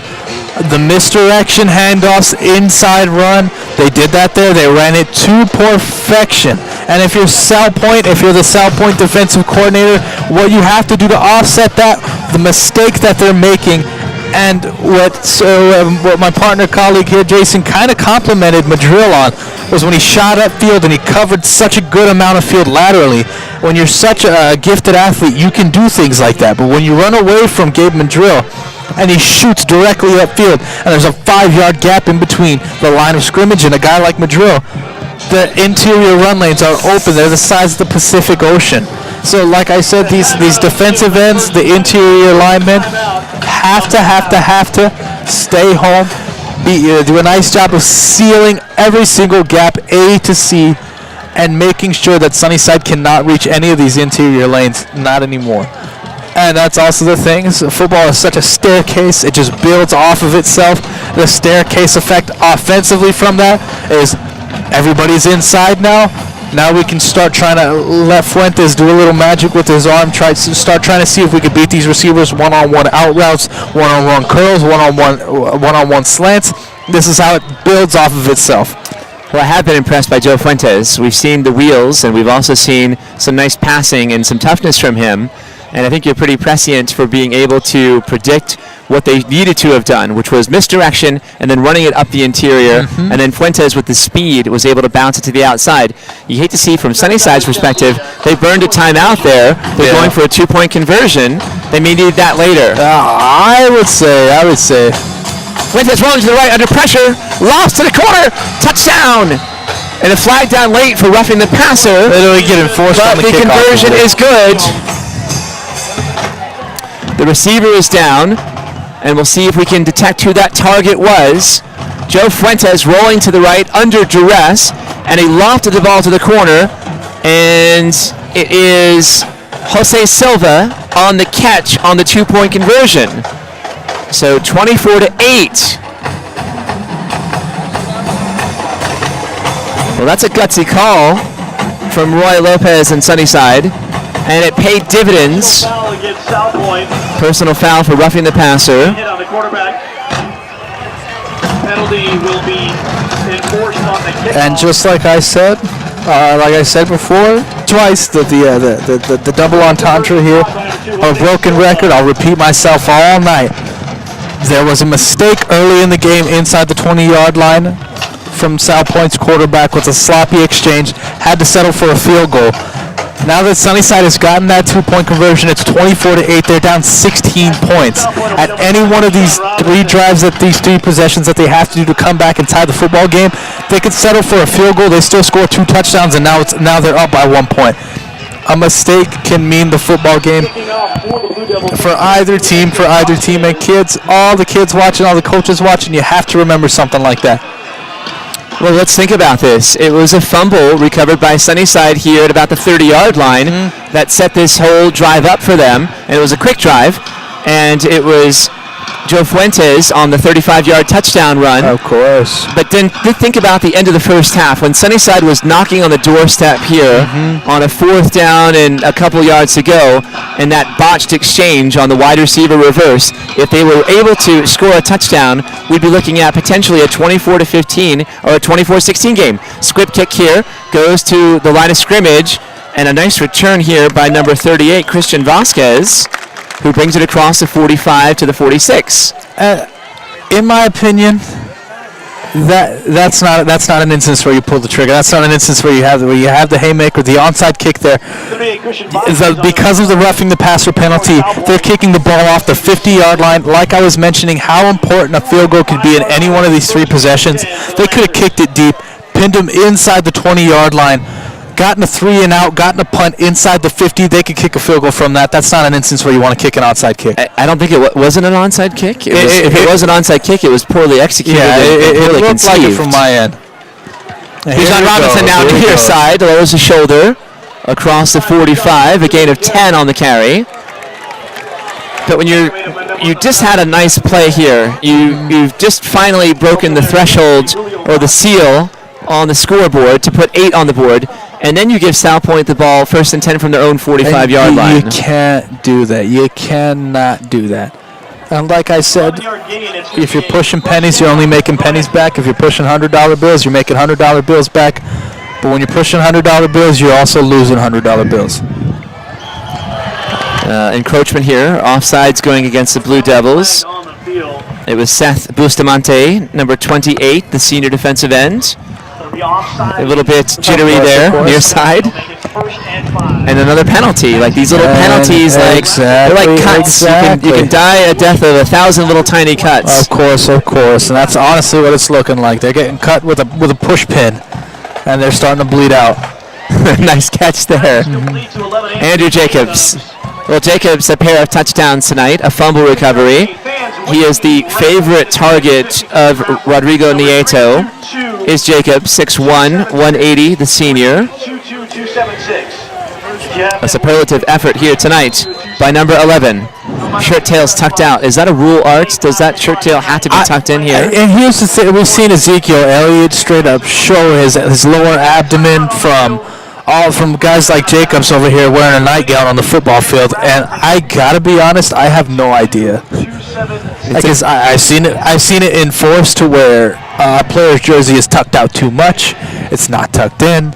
It's their shoulder pads are showing from their shoulder area down out their sleeve, and I've also seen guys like Jacobs out here just not giving a care in the world here. Well, he doesn't care. The coaches care, though. I've seen coaches get very irritated. Of course. They want their players to have their jerseys tucked in. I guess there's less material to grab onto. The kids' shirt tails hanging out of their pants. You can grab onto extra fabric there and drag somebody down, but it's not bothering him. It hasn't slowed him down at all. And that's the thing too. And there's a tear in the back there too. So is that to give a little bit of breathing room? Yeah, so it stretches more. There's the same technique in textile when you're looking at a button-up shirt. That little fold in the back, so it has more stretch, elasticity. Right. And just to touch on it real quick, the reason it looks like a nightgown, it looks like a pajama shirt, is so it gets tucked in and it gets tucked into your pants so that it has less of a capability of Bijan Robinson. But here we go. See ya, off to the races. Shot from a cannon. 34 yards on the touchdown run from the sensational sophomore Bijan Robinson. And kids, go back, track stars, baseball players, basketball players, heck, hockey players, hockey skaters. Go back and look at Bijan Robinson's running technique. When you go look at a guy, he looks like Christian McCaffrey too much. If you ever saw him play for Stanford, he's watching him play for the Stanford Cardinal for the Panthers.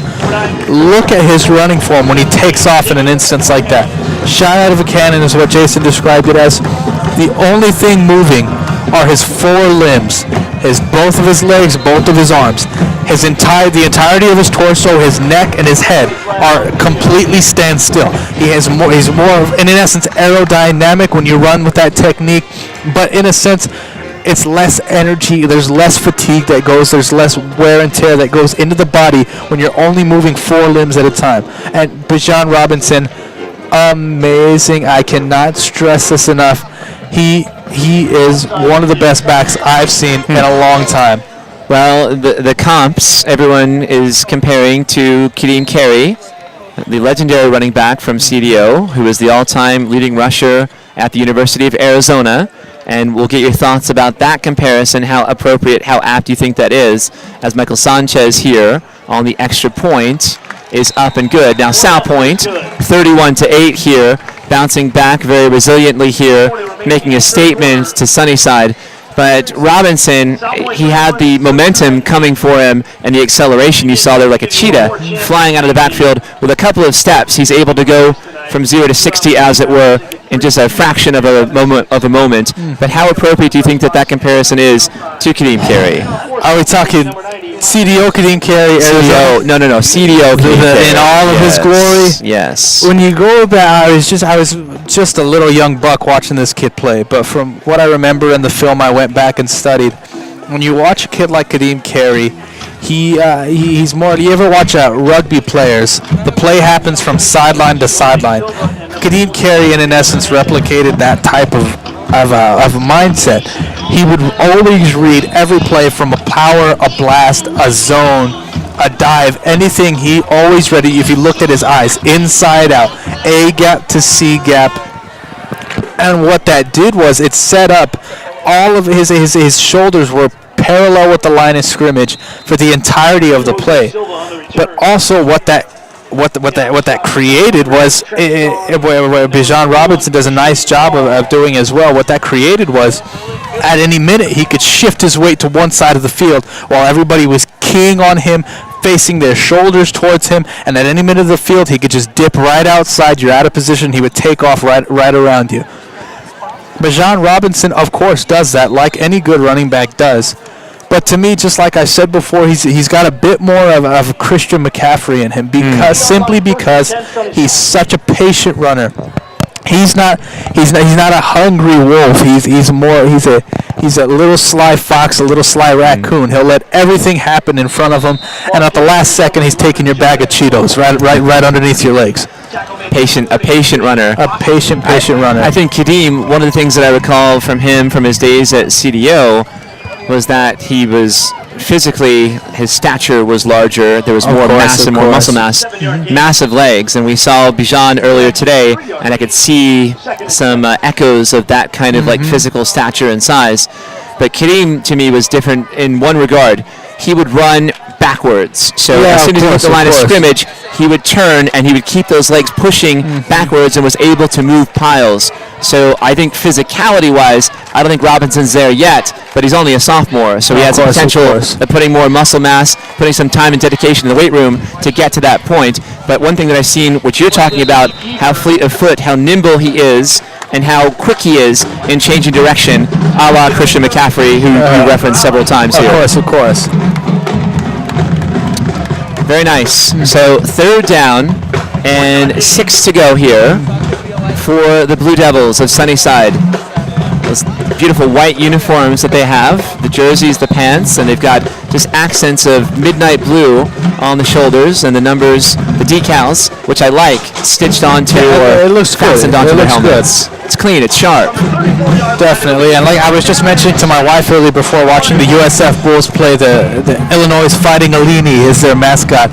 The trendiest thing uniform-wise in the NCAA and in high school football, that chrome accent, you see it everywhere. From the Bulls, the Wildcats even have it. Everybody's got that chrome helmet. The Louisville Cardinal, they all got it right now. Right, little accents of metal, metallic on the uniforms. Jose Silva, 12 yards on the catch from Joe Fuentes. And those are the two players that we knew coming into the game here tonight, talking to Coach Roy Lopez, that we expected to see getting heavy touches, heavy repetitions, and the focal point of this offensive game plan, the focal point of this offensive attack would be running through those two players in particular, along with Willie Rose, who is the single setback here behind Joe Fuentes. 1st and 10, handoff goes to Rose. Rose to the right side, stacked. He gets 2 yards on the run, and he's met there by a very stout defensive front from Salpointe. That Lancer defense, physicality in terms of their size and technique, we've seen some textbook tackling here. This is a formidable unit for Salpointe.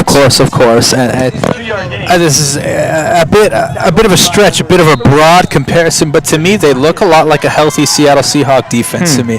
You got Earl Thomas, Cam Chancellor over the top, Richard Sherman down on the sidelines, guys like Michael Bennett, Cliff Averill. When they're all together, when they coexist, and they're a unit, and they move as a team, and as a group of kids instead of just an individual performance here and there, they can exceed beyond expectation. We have not seen them pressed. False start there by the right tackle, unfortunately, and that's Harvey Gonzalez, the junior there, just kind of picking up his plant on his set there with the right hand. Just a little bit of a twitter, a little bit of a flinch. Yes, yeah. He's not tweeting, but he's flinching a little bit on the right side. And going back to how I was describing how a defense is more important as a unit than an offense is, they run in essence with considering Madrill a hybrid defensive end outside backer.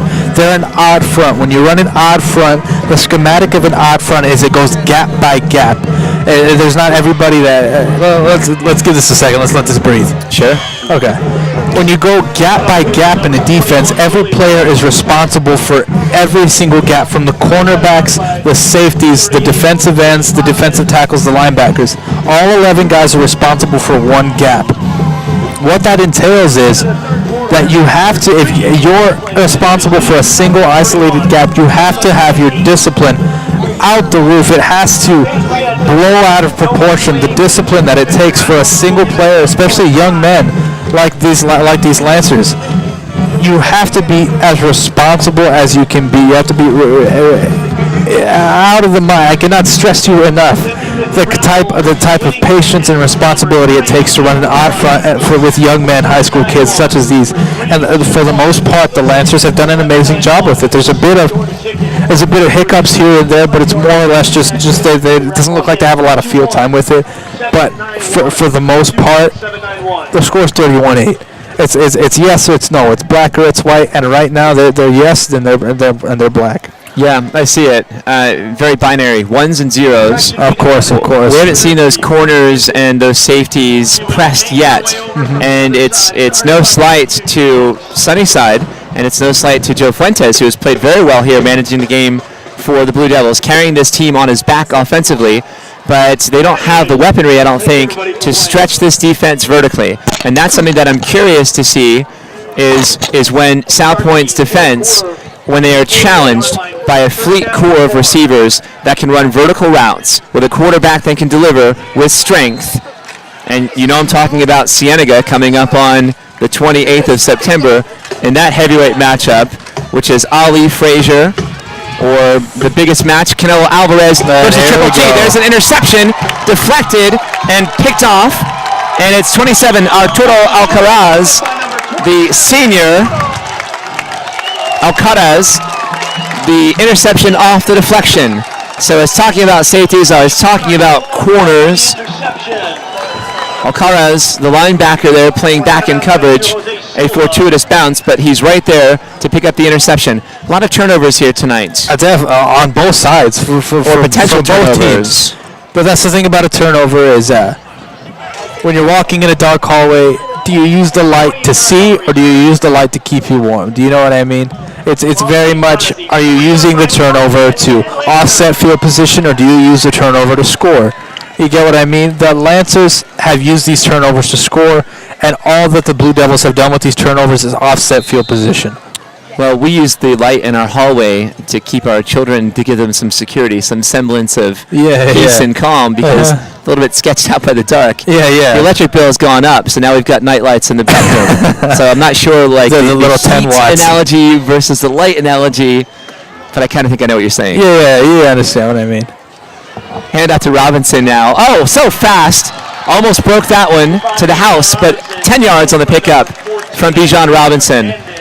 Arthur, a lot of players have these face shields, right? The clear plastic that goes over their face mask and under the helmet. Yeah, visor. The visor. Much more popular here that we're seeing here. And I'm sure for a running back, from their perspective, does it avoid getting the finger in the eye, the occasional finger in the eye in the scrum or at the line of scrimmage? Yeah, of course it does. And of course, there's obviously a liability of a hand. Sense of security for them. Of course. Well, let's give this a second. Oh boy, lowering the shoulder. You heard the hit from up here. So lowering the shoulder. Robinson now is flashing off the whole array of skills, and he lowers the boom on Jose Silva, the senior cornerback. You're a motorcycle driver, of course. And you've got a helmet. Do you have the visor? Or do you have goggles or glasses or what? When you're So one of the most overlooked and underrated uses for a visor is actually for this artificial turf type fields. When you have players that use the field, there's these little black turf buddies. Is the teenager term for them, but they have these little rubber pellets that lie in the turf. So when you drag and you slide across the turf, they get everywhere in your eyes, in your mouth, your nose, and every orifice you could think of. Interesting. And so it sort of shields that from them. So a lot of these artificial turf teams, it's similar to turf tape and how it protects things for one purpose, but that's sort of the most overlooked use for the visor. That's interesting. So a bit of a preventative maintenance to keep your eyes free and clear of any debris, and maybe those little turf pellets are almost like gnats that could get into your eye and just really be troublesome and bothersome. Of course. Interesting. Didn't think about that, but it's good to know. Yeah. That's of course not why you purchase them. It's not on the box when you buy it. But that's definitely something that these things have been bought, have been purchased for. Yeah, it's turf pellets. Of course. Irritation to the eye. Yeah, something like that. Satisfaction not guaranteed. Definitely. And also, one other thing about the turf, right? A lot of fans and parents haven't had the experience of walking down on there. Yeah. But there is some give. There's some spongy quality to it that could be softer, maybe. I don't know if it's softer than natural grass. It depends on the surface. But how forgiving and how giving is that surface that these kids are playing on, that artificial turf? Well, just a quick break. Here we are, Throwback Friday, the sequel. If you guys ever remember from the 90s with the shoes, Here we go. Touchdown Lancers. Anyways, back when we were talking about with the shoes, Langston Hampton. with the tape, AstroTurf. If you guys ever remember AstroTurf, the Metrodome had it. Yes. The old Detroit Lions field had it with Barry Sanders. The Veteran Stadium in Philadelphia had it. Of course. The Meadowlands Stadium where the Giants and Jets shared in East Rutherford, New Jersey had it. And the thing about it was created for running backs like Barry Sanders, where it was essentially a 400 meter in diameter, in area and volume slab of concrete with sort of the blue carpet you find in an office setting, just the thinnest, just glued onto it with white Elmer's glue. Threadbare, no cushion at all. No cushion. So when you're running on it, yes, you would get some of the most amazing traction you would ever see. And when you look at a guy like Barry Sanders running the football, he was looking like a tornado, like a Tasmanian devil on that stuff. Right. But when you were stretching your body, elongating your body, and leaving it unprotected, diving for a football, and you would drag your bare elbow, your knees, your chin, even when your chin strap went up, and you're dragging across this carpet going 1,000 miles an hour on the concrete. Oh my goodness, some of the most gruesome gashes I've ever seen in the NFL happen in the AstroTurf era. So when they created this artificial turf with the padding, what it was designed to do was to reinforce the body of the athlete so that it was a little more forgiving than the AstroTurf, but still provided the low maintenance and the entertainment aspect that turf did. I mean, they still had the greatest show on turf from that. Well, we've used the metaphor of boxing in multiple ways. Of course. So I would imagine that if we're looking at this playing surface here, it's almost like the canvas of a boxing arena, inside the ring, where it's got some bounce, it's got some forgiving to it. Definitely. And there's a multitude of physics companies, a lot of engineering companies that have even suggested that they put a slab, the entirety of the diameter and area of the field, a slab of sort of a plastic, a little more solidified bubble wrap in a sense. If you were to look at it, it doesn't have a layman's term yet because it hasn't been patented. Right. And what it does is it's sort of like a mattress in a sense, that where it sucks up whatever force is in there, and it reinforces and pops back up to its original state. And when I've seen these things in the test runs, it looks magical and it looks very, very soft. Really quickly, that was a great tackle by Arturo Alcaraz on special teams, and then a late flag going in there.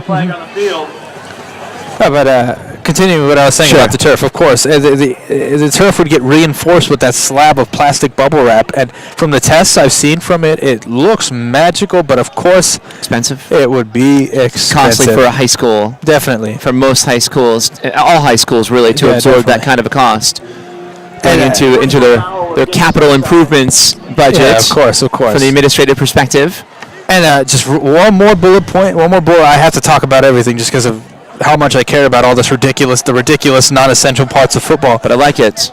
The turf buddies, in a sense, when we were talking about the little rubber pellets in the turf, in artificial turf fields in the NCAA, NFL, and in high school, these new turfs that were built post-2015 have actually added more rubber pellets to it for the sole purpose so that when you step on it, they sort of catch up and they fly up like a drop of water hitting the ground, so that when receivers catch passes out of bounds and when receivers' feet hit somewhere past the first down yard line, the referees can look directly down at a receiver's feet or running back's feet and see exactly where their feet landed. Oh, that's interesting. Yeah, that's why there's a lot more of it now. If you look like at the Arizona Wildcat field, I don't know about the Salpointe field, but definitely the new Cienega field as well. They had an immense surplus of these turf buddies, but what it's for is so that the referees can look down, the turf flies up, and there's even a bit of an indention in the turf, and it's to see exactly where their feet land. That's fascinating. Like I said, the non-essential points of football. We talk about technology, and we see some technology being used here by high schools more and more frequently. On the sideline of Salpointe, they have a television monitor. However, they had a 42-inch monitor that they're able to look at game film in real time, so that they're able to pinpoint areas of weakness in the opposition's defense and also target some deficiencies on their own team. So we're seeing more and more technology with tablets and with computers and television monitors in real time. It's becoming more and more sophisticated. What we see at the NFL level, the collegiate level, is filtering down to the high school level. Yeah, definitely. It's more accessible. Myself included, my first job on a football coaching staff as a 17-year-old young kid, a 17-year-old young man. I was in quotes, I was the iPad kid, and so I would sit up top, I would get the iPad, I'd film the thing, and what it was instant replay, it was instant film. So Coach Pat Nugent would radio up to me, he'd say, who missed the block on that play? I'd replay it on the iPad in a fraction of a second, and it was right there. And so Salpointe's utilizing that sort of technology on the sideline, so it's a little more efficient there. So Arthur, we have an injured Lancer here. It's Brian Corrales, and he's favoring. Which ankle is he favoring the here? The left ankle. It looks so like. His left. He's walking off very gingerly and painfully here as he makes his way to the bench. And the Lancers medical staff is going to be looking at that very closely here. That's a key player on that defense here from Salpointe, and we're hoping that injury is minor. It's nothing significant or nothing severe. Doesn't appear to be too concerned here. We've got the medical staff and the training staff attending to him, asking some questions, and he's taking a seat here on the bench right in front of us, right there at the 43-yard line where we're perched up here at the catbird seat at Salpointe. 38-8, the Lancers up on top with 7:47 left in this ball game. Well, Arthur, we've talked about it here. We're looking forward to the future, and if we're looking at Salpointe coming up here, and I lost my schedule, of course. Bad timing. I don't know who they have next week. Oh, here we go. So they're going to be taking on, they're going to be taking on, coming up here, Pueblo at home next Friday. But the game we're really looking at, you have the two toughest kids in the neighborhood. There we are. And the reputations of both these kids, they don't like each other very much. Yeah, and there's definitely a lot of internal conflict there. Cienega and Salpointe. Of course. On Thursday, September the 28th, from Cienega High School in Vail. That's the game that both of those teams are looking toward. Cienega High School tonight up at Flowing Wells High School. Yeah, probably has that game well in hand. We don't know the score. We'll try to see if we can find the score of that game. But here tonight, Salpointe, certainly well in hand. They'll have no problems with Pueblo at home next Friday, but we're pointing toward that Thursday blockbuster marquee matchup. And again, I talked about Canelo Alvarez and Gennady Golovkin. I'm a boxing aficionado. I'm a fan of it, of the sport. Those middleweights will be clashing tomorrow night. I would say that Triple G has a better shot against Canelo, and that's no disrespect to Canelo Alvarez. I just think that Triple G has more natural power. I think he's a bigger, stronger, just a tougher fighter with a stronger chin than Canelo, but we'll see what happens. I'm not saying that Canelo can't beat Triple G or won't beat him. I won't be surprised at all if he does. People are so excited about the Mayweather-McGregor fight, and I'll put it in air quotations. You have a boxer versus an MMA guy. We're going to see two boxers at the peak of their craft tomorrow night from Las Vegas. Of course. One of the things I admire the most about the sport of football is the pageantry and the ceremonial concept of a man-made, homegrown rivalry, like Salpointe and Cienega. Yes. They're not near each other. There's not some sort of old NCAA college story about fraternity stealing a trophy or anything like that. All it is we are the two baddest men in town.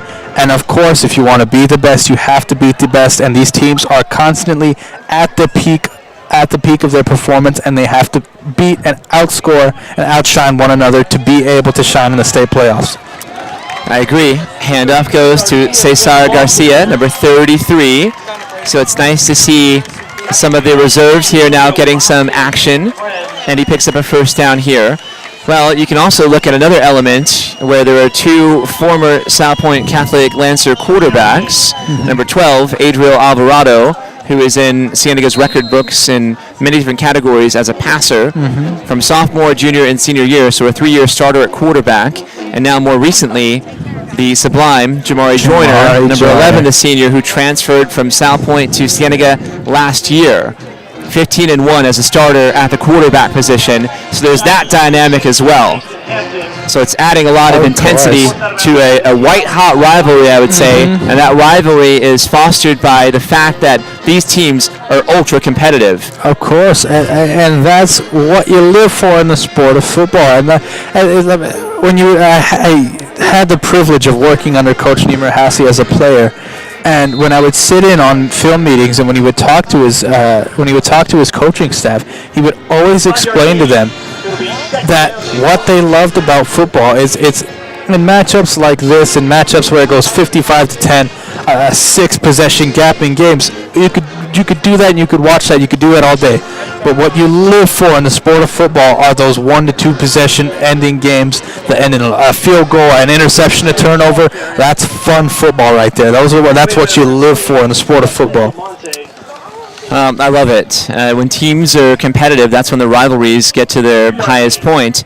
Red Sox-Yankees in the early 2000s had their peak probably of their history of the rivalry, and they're trying to wake up that slumbering rivalry now. Both teams are competitive. Both teams vying for a playoff spot in the American League East. I was surprised that a couple of nice fans here from Salpointe, they complimented me on my NY hat earlier. Yeah. I also got a little bit of shade thrown at me from a very nice woman working here at Salpointe who is vending and giving and selling some goods that they have, some apparel and pom-poms and T-shirts. False start here going against Salpointe.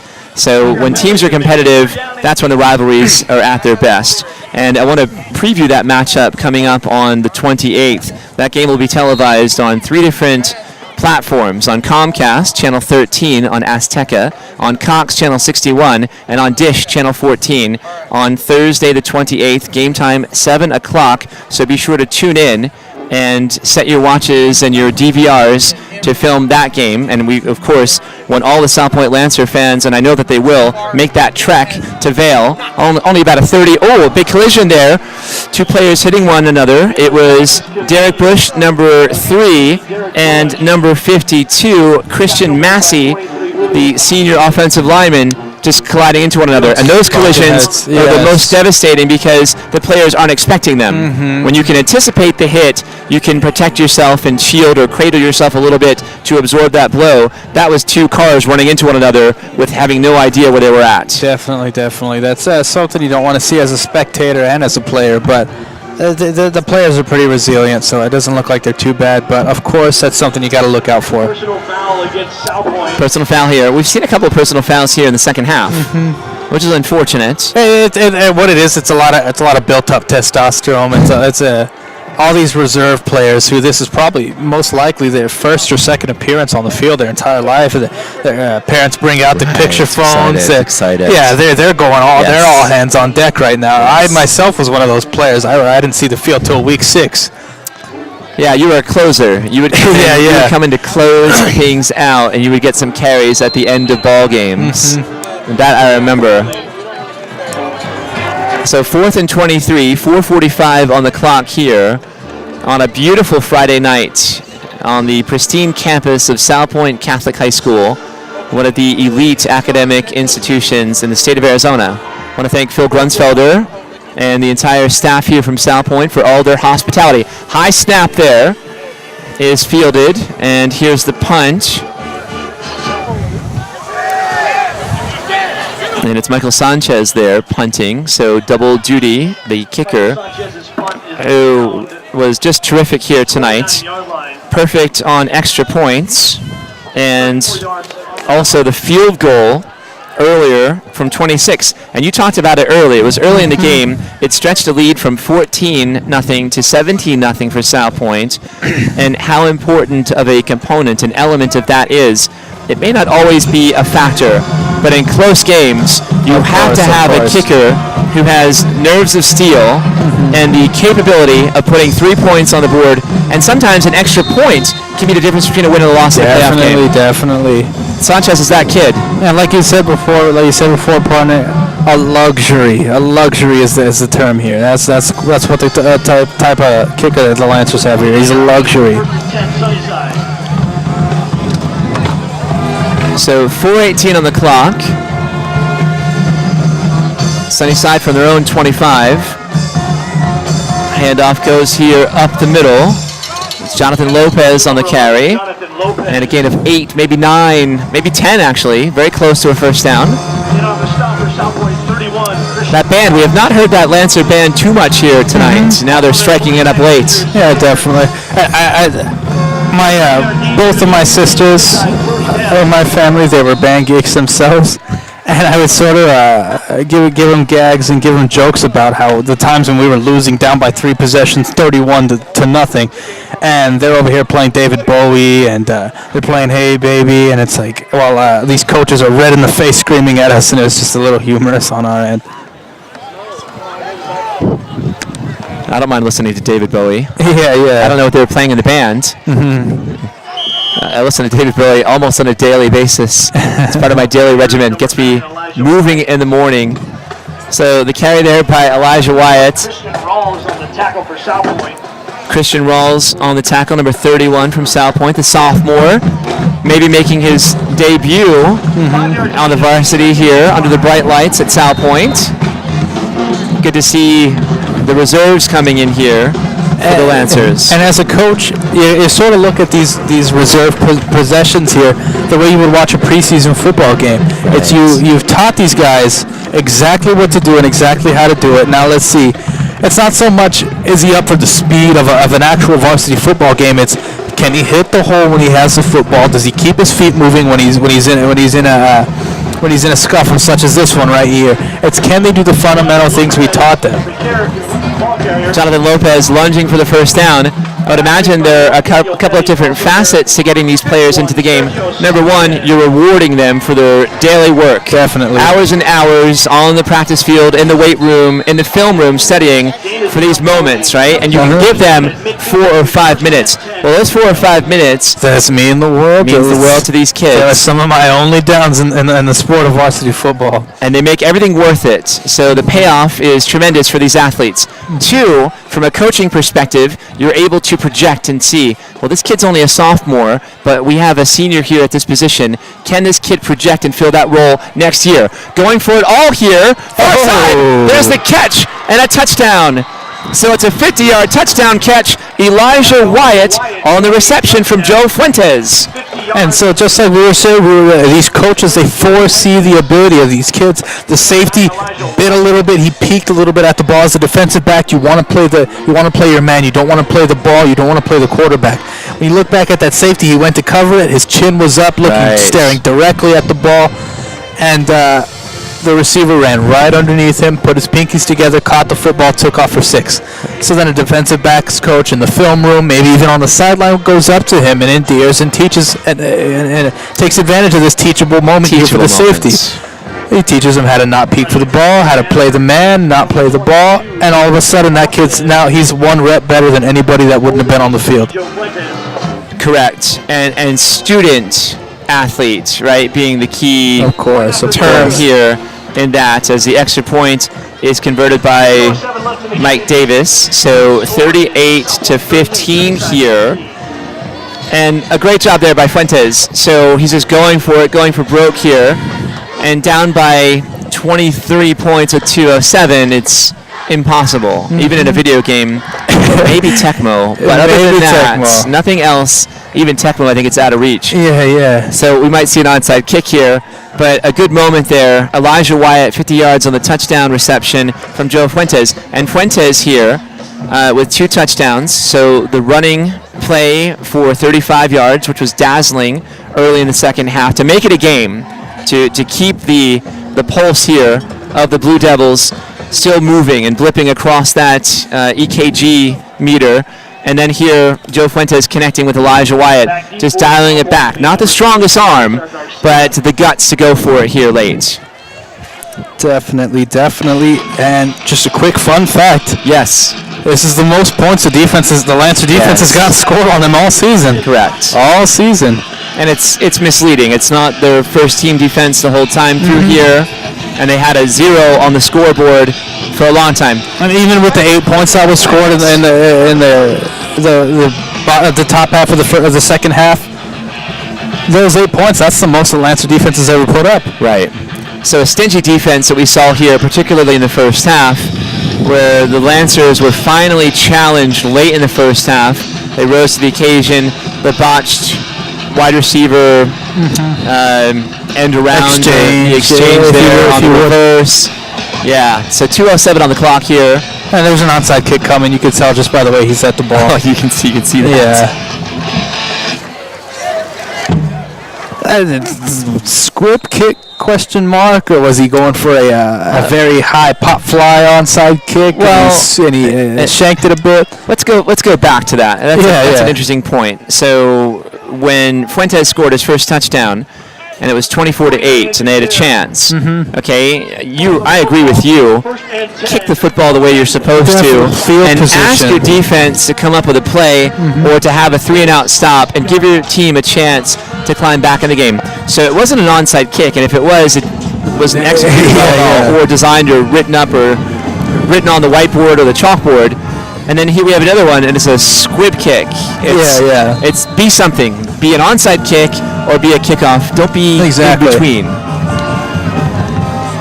That's the only criticism I really have against Sunnyside. They've really played a tough effort here tonight. They showed a lot of heart. They showed a lot of character. And I tell you what, from the film I have seen against the Lancers, and I have studied up until the point of this game, I would argue that they had some of the best offensive possessions in the entirety of their 4-game season.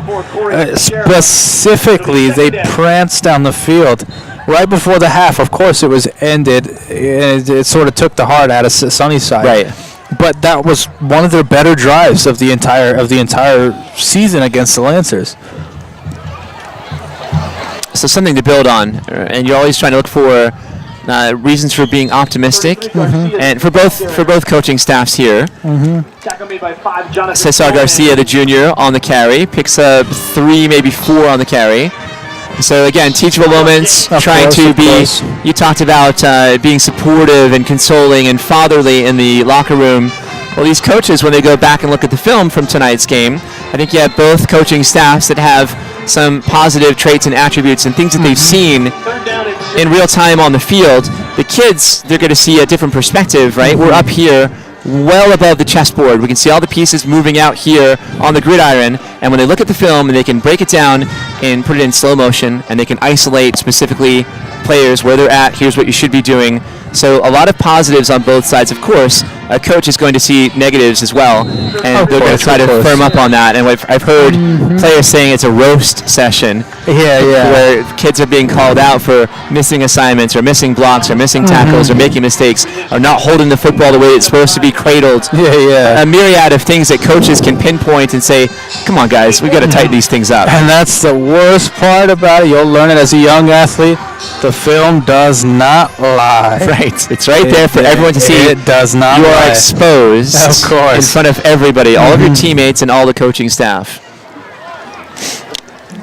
So 30 seconds left in this ball game here. 4th and 6. And 4th down and 6 yards to go. And why not Salpointe go for it? I don't think they're trying to show up Sunnyside here.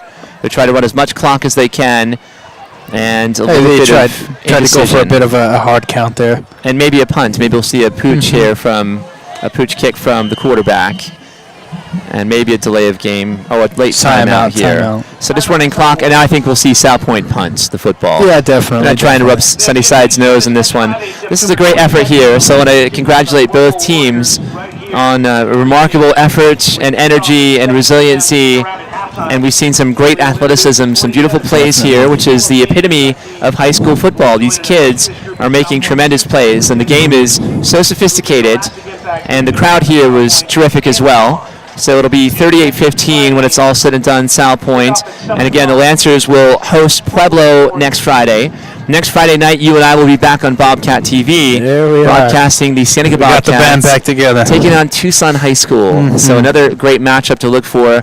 And Tucson High, one of the marquee storied programs in Tucson. The history, the first high school in Tucson. They play at that cathedral of a football stadium, which resembles the Coliseum in Los Angeles, where your USC Trojans play on Sundays. That's definitely it too. If you're not from Tucson, you're not from Arizona, that's definitely one of the better athletic facilities, high school wise. Yeah, it's a classic venue and a classic facade, a cathedral, as it were, to football and sports, track and field as well.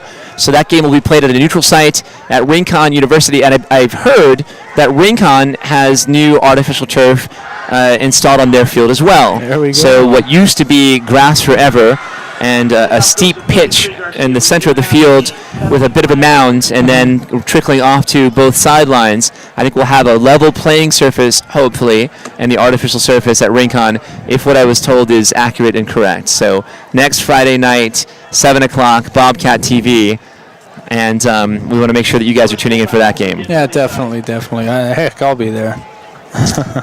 Very nice. Very nice, very nice. I'm going to... we have one last play here that we'll see, and I'll do a quick scoring recap of the game here tonight. So it was Salpointe's dual player, offensive and defensive star, Gabe Madrill, and he really sparkled on that defensive line in that hybrid linebacker / defensive end position. A 45-yard touchdown catch from Rodrigo Nieto, making it 7-0 after Michael Sanchez's extra point. And then it was a 27-yard catch from Andrew Jacobs, who dazzled tonight as well. 27 yards on the receiving end from Rodrigo Nieto. The Sanchez extra point made it 14-0. Andrew Jacobs had a fumble recovery after that, and then it was Michael Sanchez, a 26-yard field goal, making it 17-0. Andrew Jacobs, his second touchdown, 36 yards via the pass reception from Rodrigo Nieto. The Sanchez extra point made it 24-0. And then in the second half, Sunnyside struck back, and they broke the scoreboard. They broke their scoreless streak there, getting a touchdown from Joe Fuentes, 35 yards on the touchdown run on a beautiful misdirection and some deft maneuvering by him. And then a great pass lofted into the corner of the end zone to his senior compadre, Jose Silva, on a 2-point conversion catch, making it 24-8. And we seemed to have a flicker of a game just for a moment. But then it was Bijan Robinson, the superlative sophomore from Salpointe, on a 34-yard touchdown run. The Michael Sanchez extra point made it 31-8. And then Langston Hampton, a 7-yard touchdown catch from Rodrigo Nieto. The Sanchez extra point. He was perfect tonight on extra points and field goals, 38-8. And the last points were scored from Sunnyside's Elijah Wyatt and the junior on a 50-yard touchdown catch from the senior quarterback Joe Fuentes, making the final score 38-15 here from Salpointe, kind of wrapping up all the scoring. Quick last thought from you, Arthur, before we sign off on this broadcast. Just real quick. Last thought for all the young men out there watching this football game, all the young student athletes. You have to understand that as monumental of an athlete as Bijan Robinson has been and displayed this game, walk up to any Salpointe Lancer student, alum, athlete, teammate, staff, they're going to tell you the first thing about him is he's one of the hardest working kids on the field. This stuff does not come easy. Right. Everything is earned. Nothing is given. Of course, there is gifted talent, but if you're driving a Lamborghini, you don't change the oil, you don't put premium gas in it, check the transmission fluid, you just got a big hunk of metal. Every ounce of talent is earned from this kid, and I could look at his film, I could look at him here in person, and I can tell just exactly how much work and maintenance goes into his health, his wellness, his mental health. Every aspect of the game of football is well maintained and well improved every single day by this kid. Young men out there, earn your keep, earn your style, and earn your spot. Well, I think that's great advice for our youngsters that are out there playing football or soccer or baseball, basketball, whatever sport that they're playing. You've got to put that time and effort into your preparation. Of course. And as talented and as gifted with natural and blessed with natural ability as Bijan Robinson undoubtedly is, certainly he's putting as much work, if not more work, than everybody out there because he is a leader by example. Definitely. Weight room, film room, classroom on the field. He doesn't just show up on Friday nights and say, put me in, coach, I'm ready to go and score touchdowns. The kid's working very hard. So that's great advice here from Arthur Mata, who did a great job here. And it's great to be reacquainted with you, my friends, on these broadcasts. And I'm looking forward to next Friday. And Bash. Franklin and Bash. I'm looking forward to the broadcast next Friday night. Cienega Bobcats taking on Tucson High School, the Badgers of Tucson High, at a neutral site, Rincon University. That's my old stomping grounds. Enadina Sanchez Miller. A block away. That's where she grew up, on Poe Street in Poets Corner. So we'll be out there at 7 o'clock next Friday for the whole crew. Caitlin Matisco and Joy Paul and Jillian Summers and Jacob Greenberg and McVeigh Butler III and Isabella Cousins and Chloe Olson and Nick Lear and Arthur Mata, our color commentator. I'm Jason Miller. Thank you for tuning into our broadcast. One last shout out to Salpointe. Thank you for your hospitality. We appreciate everything that you do for your athletes and the community, and we can't thank you enough for all of the kindness that you have shown us and every time that we come out here to Salpointe. So a special thanks to Phil Grunsfelder, the athletic director here at Salpointe, and Sister Helen, who is the principal here at Salpointe, and the whole crew. Everyone we encountered here tonight, from fans to marketing people to cashiers to the ticket and the gatekeepers, thank you so much. I want to say thank you and good night.